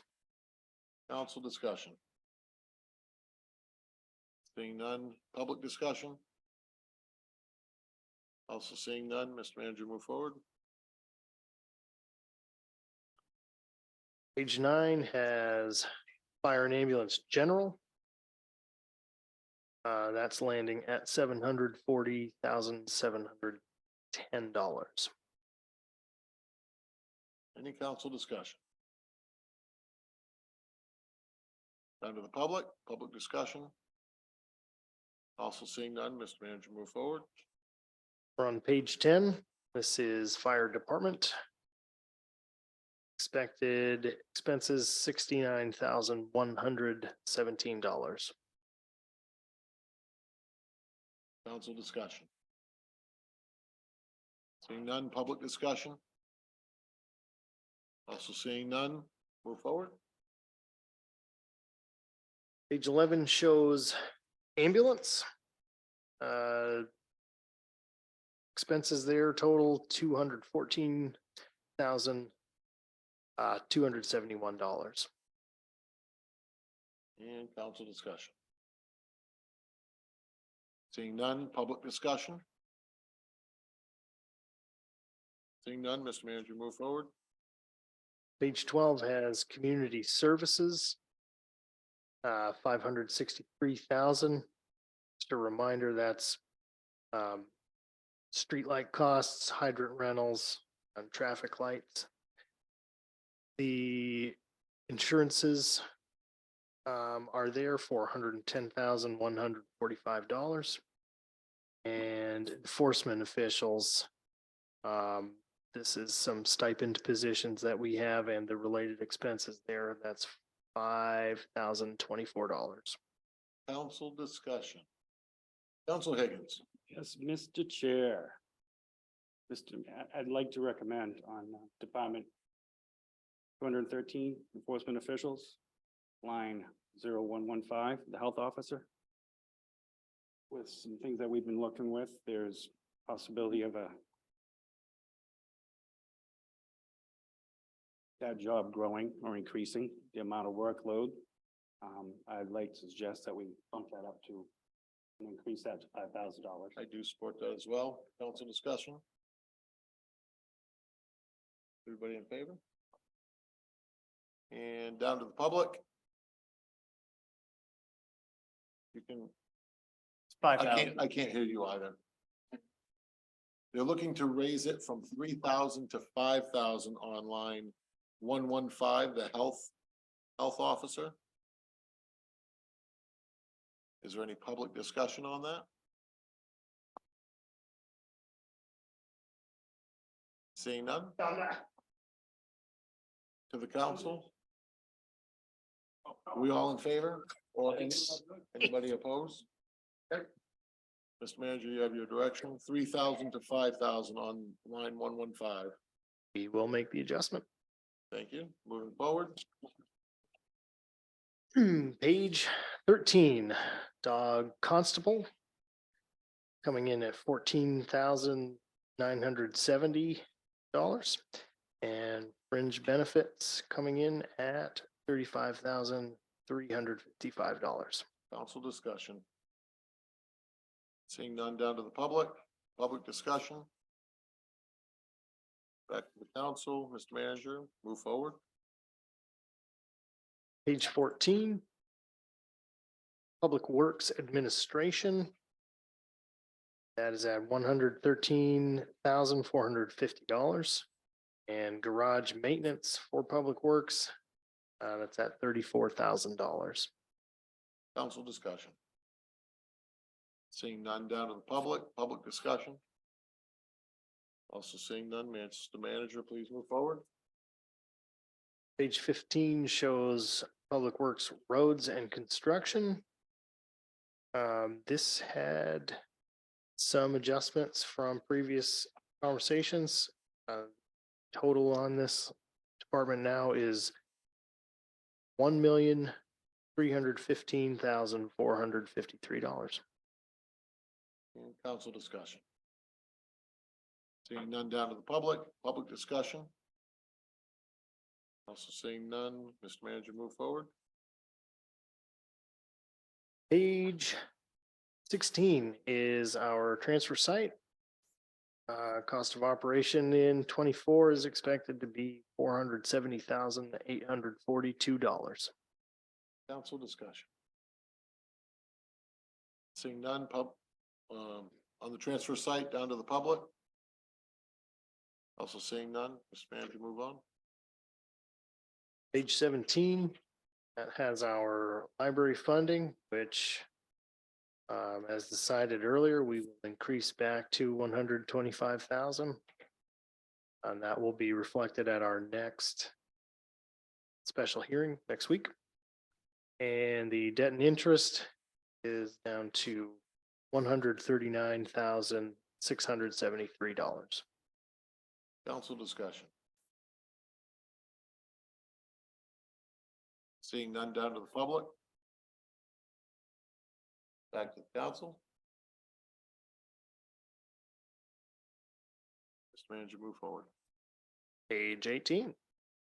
This is general assistance coming in at $17,150. And public health and welfare. This represents, I guess, the same total as what we had earlier after that discussion. That is at $8,415. Council discussion. Seeing none, down to the public. Mr. Manager, move forward. Page 19. This is our cemetery. For FY24, we're looking at $65,310. Say that one more time. $65,340. Thank you, I sir. will say something different the second time. Council discussion. Seeing none, down to the public. Mr. Manager, move forward. This is page 20. Our recreation department at $203,255. As well as the snow sled and ATV grant funding. It's expected at $89,280. Council discussion. Now, public. Mr. Manager, move forward. Page 21. That is the airport operations at $190,797. As well as airport business. That is at $80,400. Council discussion. Seeing none, down to the public. Mr. Manager, move forward. The final page 22 of the expense report shows the holiday observation and events. This is for 4th of July and for the events committee. Total in there is 17,000. This shows the expense of our capital improvements that we'll go over shortly. And that is $597,479. Special capital improvements. Total there's $547,074. Shows our county tax down here. This is tax we pay to Penobscot County. That's $307,465. For a grand total on the last line of That's without the adjustments, correct? this is without the $25,000 adjustment that we spoke about. Yes, so before the 25,000, the total on this report, $8,124,788. So closer to, $2,000 increase on the 115 line, correct? that's correct. Yeah, so it'll be, little 20 over plus 27,000. 8,150 some odd thousand. 788. All right, any council discussion? Council Danforth. I know we have an events line of 10,000 and I think I heard you say events committee. I just wanted some clarification around that 10,000 that's in there because there's other committees such as the age friendly committee that run events or have events. And I just want to make sure that we have potential access to that. That's not just specific to the events committee. And perhaps we need a process to see how that 10,000 is like budgeted out. So that's just my, not my concern, but just to make sure that perhaps there's some funds there that can be shared with other committees except for the events committee. So that was a discussion of the council at this point last year. in our professional opinion from the administration, that event's funding is budgeted and doesn't necessarily same individual approval of orders as some of the other committee actions. So, it was left last year at, an agreement between the committees that that's where the funding would come from for the various activities, and that one doesn't necessarily have total authority to spend the entirety of it, but conversation between those committee chairs would identify the spending of that. Guess we don't have to go into a whole lot more detail than that. That's fine. That provide a good answer for you. We can work together. So so that leaves me with a question, because I was unaware of how that worked as well. The events committee itself draws out of that line. Is that enough as of this point, all I know of the committees is the events committee that pulls out of that line. Are there other committees that pull out of that line historically this past fiscal year? There's been somewhat of a cumbersome approach to that, where, maybe the beach-friendly committee is putting on an event and then they end up speaking to events committee, who puts it on their agenda and then makes a recommendation for spending. For example, the spring cleanup event that's happening on Saturday was a discussion between both committees about spending from the events line to cover the lunch for the event. And that's just a agreement. My thought process is that enough to put into that line to cover multiple committees? I think the events themselves are doing a good job at eating up that $10,000. That's where I'm going with that. Sure. It's not that I want to spend a whole lot of money, but do you think another 5,000 would? So I don't think that we need 5,000. I think there's we What do you know of the suggest? Katahdin snow. I don't have a number off the top of my head, because like the events committee, I don't have a year ahead of events that are planning out. I know the events committee is working on doing that, and they have expenses related to the events, the monthly events. I know we have the snow down event, and we have other pop-up events. I don't have a number in mind. Councilman Dorn? Chairman, on that line. You turn your mic on. Oh, yes. Little thing on. Mr. Chairman, on that line, of the events line, I would say I would add another 3,000 to that, bring it to a total of $20,000. That way, multiple sources, you could go ahead. Oh, sorry, you're making us real nervous over here. I mean, the total would, yeah, the events would bring that up to $13,000. And then with the $7,000 for the 4th of July, that would bring it all the way up to $20,000 for that department, holiday observance and events. So I would move the events from $10,000 to $13,000. And I think that would be adequate for both groups to be able to have a good pool of money to work with forward.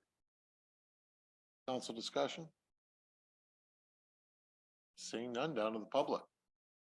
On the events line going from 10,000 to 13,000 to accommodate multiple committees drawing off that pool. Back to the council? Oh.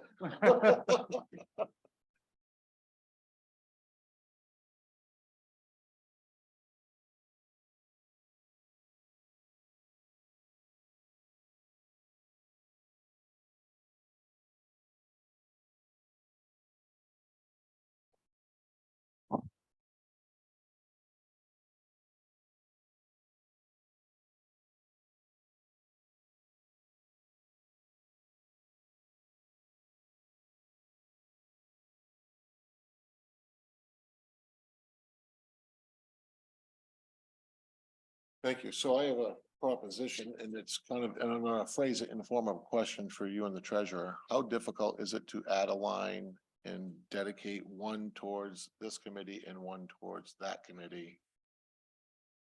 And split up the funding? My answer is not difficult. Technically within the computer software. I mean, if we can add another line called other events, I guess, for $3,000, if that's what you're saying. Everybody comfortable with that? Mr. Chairman, Yes. I think Council for- Bragdon. if we're gonna have it straight for the events committee, then the line should say events committee. That way, in the future, there's no confusion. It is strictly their budget. Well, that's what I'm attempting. Yeah, I meant other than having it listed as other events, having it listed as events committee budget. That way, in the future, future councils understand that it is strictly the budget for the events committee. And have the events line or other, along the lines of where you're going, I'm just saying it should just say events committee budget. Is that possible, Mr. Manager? Oh, you can make whatever adjustments you. Thank you. So if we could have a line, I think the will of the council is to have a line for the events committee and have a line for other committee. And for whatever their events expenditures are, I think that would be appropriate. 10,000 for the events committee itself, 3,000 for other committee events, I guess is the best way to phrase that. Council Bragdon. I have a follow-up question. So $7,082, what it currently says is unspent, given that there's probably an event or two that hasn't been calculated for this year, including the spring. Was that pulled already from this? Can you restate that? So the motion or the order we passed last week for the spring cleanup, is that reflected in this current unspent budget? I don't believe so. So it's not, so there's a little less than $7,000 in that budget line as it stands. Who reconciles this account?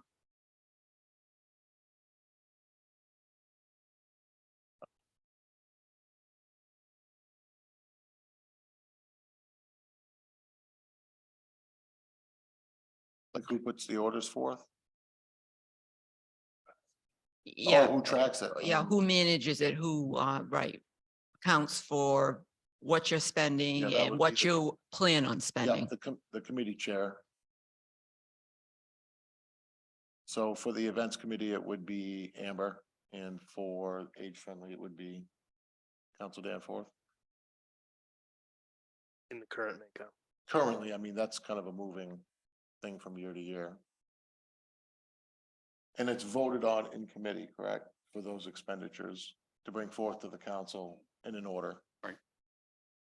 So to follow up on my question, if $7,000, a little less than that, is unspent, what I'm hearing is that there has been more money allocated strictly for the 4th of July.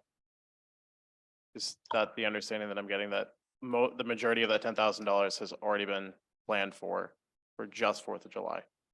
So line 7010, 4th of July is just the fireworks. I'm budget. referring to the comment that was made that they could only give $100 to the spring cleanup because so much money was already earmarked for the 4th of July events. Well, because there's events that's surrounding the 4th of July fireworks, the 7,000 is only for the fireworks, the 10,000 is for the events committee to spend for 4th of July events they Right, put on. Or other events other than the 4th of July. They don't have to spend $10,000. correct. So the question is 2024, $10,000 is the majority of that just for the 4th of July and the events line? Was the question.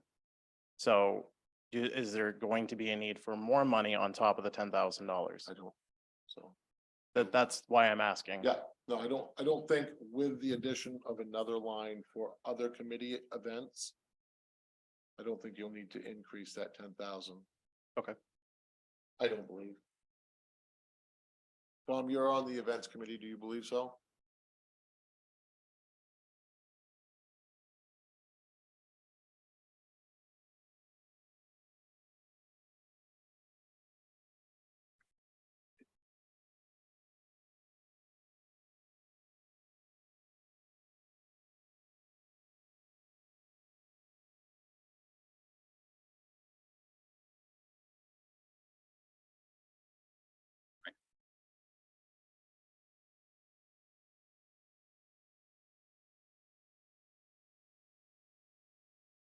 None of that's been reflected yet. Thank you. That helps. That helps a lot.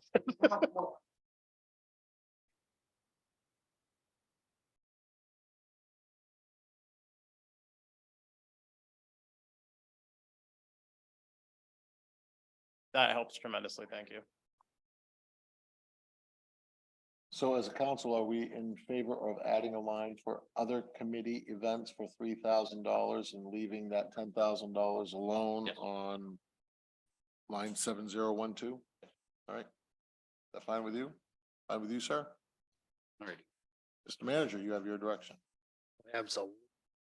Are you clear? Crystal? Crystal, sir. Yes, we will make those adjustments for next week.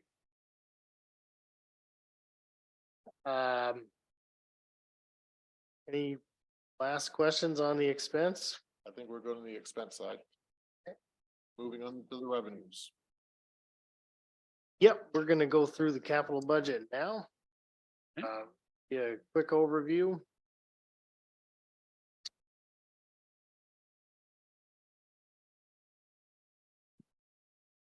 Capital budget for FY24.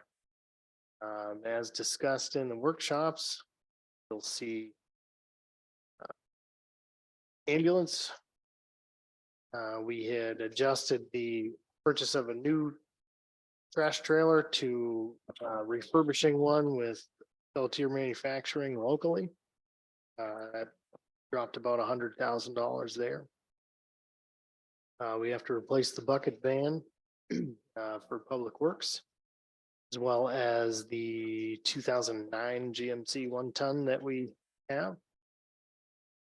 In the rec department, we have recreation and airport. We have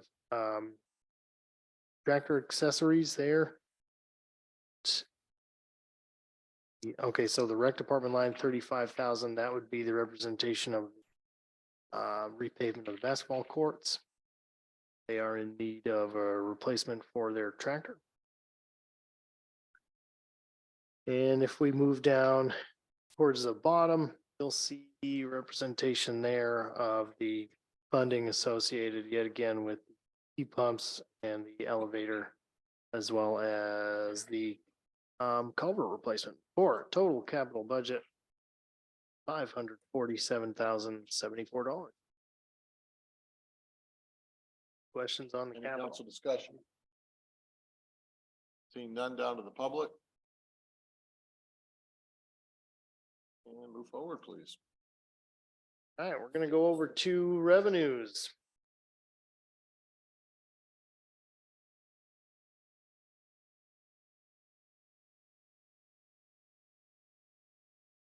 All right, page one has general government revenues.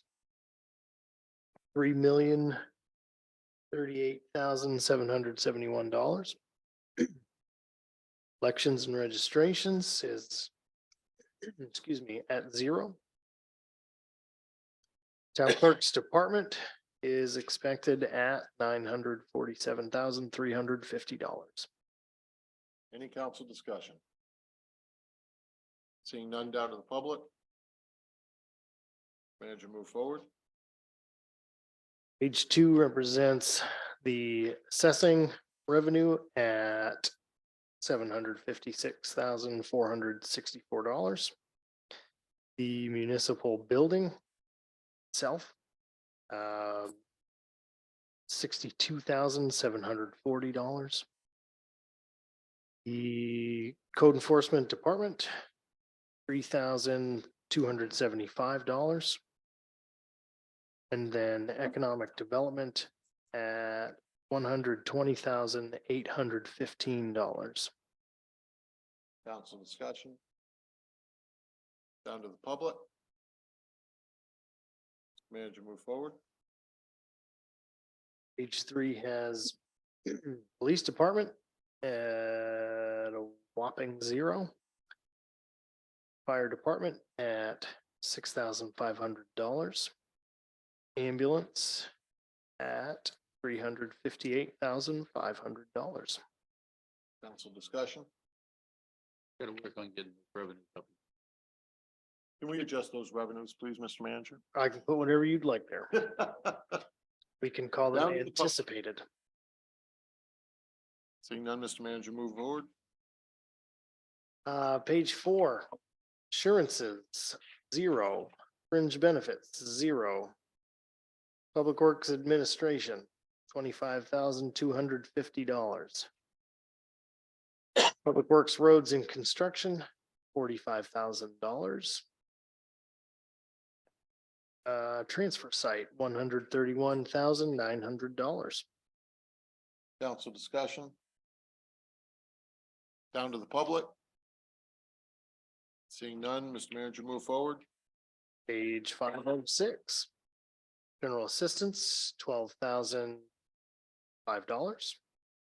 Public Health and Welfare Agency, 0.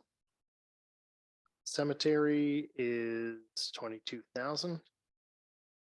Recreation Department, 1,000. And Snow Sled ATV, $76,980. Council discussion. Seeing none, down to the public. Seeing none, Mr. Manager, move forward. Page 6 of 6. Airport operations, 0. That is the CARES Act funding there, so. Airport business, $115,780. Holiday observation and events at 0. Capital improvements is at 0. Special capital improvements is at $125,000. And that gives us a total revenue at the bottom line there of $5,849,130. And council discussion. Seeing none, down to the public. Right. On to wastewater expense.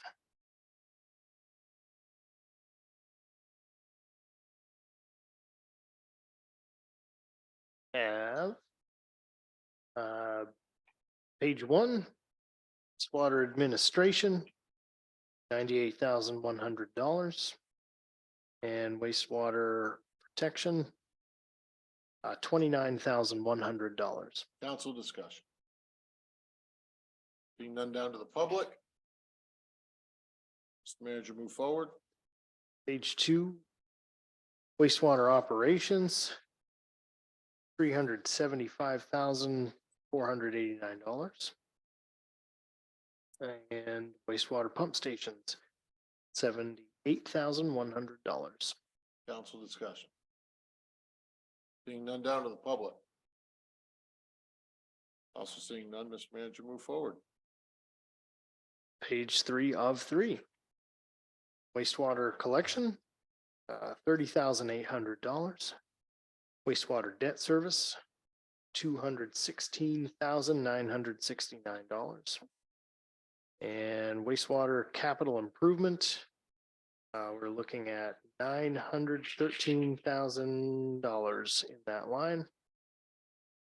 Total expense for wastewater FY24, $1,741,558. Council discussion. Seeing none, down to the public. Mr. Manager, move forward, please. We'll move over to wastewater revenue. It's pretty there, though, quick. We expect the wastewater admin revenue to be $1,836,000.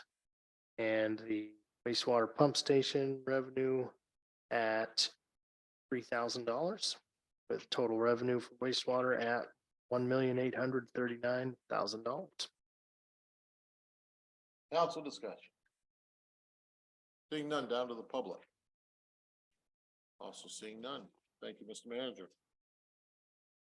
Quite welcome.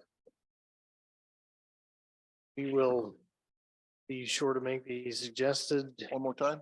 we'll be sure to make the suggested adjustments for next week's special hearing. And I expect we won't be all that far off from a total decrease of roughly $200,000 of the taxpayers. The clerk has provided me with an adjusted, a total of $8,154,788. So I'd like to take this opportunity to thank the manager, thank the treasurer and your staff for doing a great job on your budget. Council really appreciates it. And we'll move forward with next week. Thank you for the public for attending tonight. What's that? Not on a Not workshop. on a special workshop, a special hearing. Would you like to speak to the budget? Okay. It's All right. entirely up to the chair if you want him. I mean, it's not on the original agenda, but it's up. to the I'll chair. allow you to speak if you'd like. I mean, keep it to 2 minutes. I mean, well, in all honesty, we read several emails, so I mean, it's only right.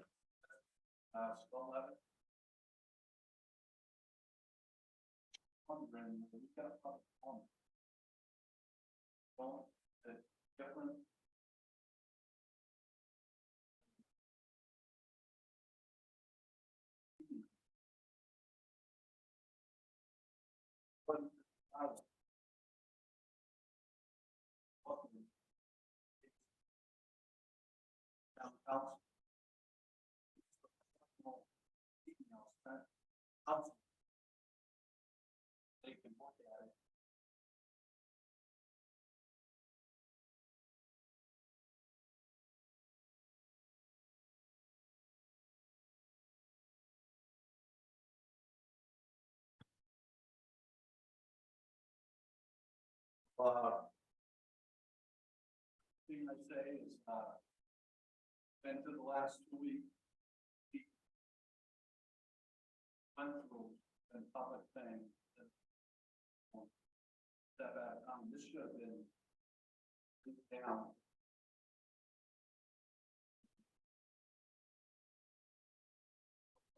This town.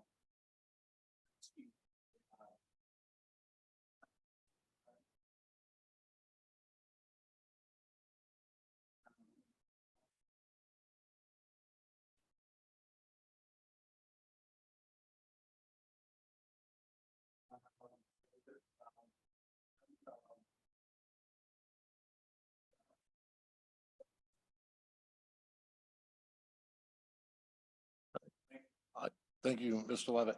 So I will ask the council, is there support for a 3% cut? Like, could you turn your? Is there council support to ask the manager to do a 3% cut on his budget? Can I ask for a clarification? Sure. You asking for a 3% cut off the total or a 3% off cut from what we currently have?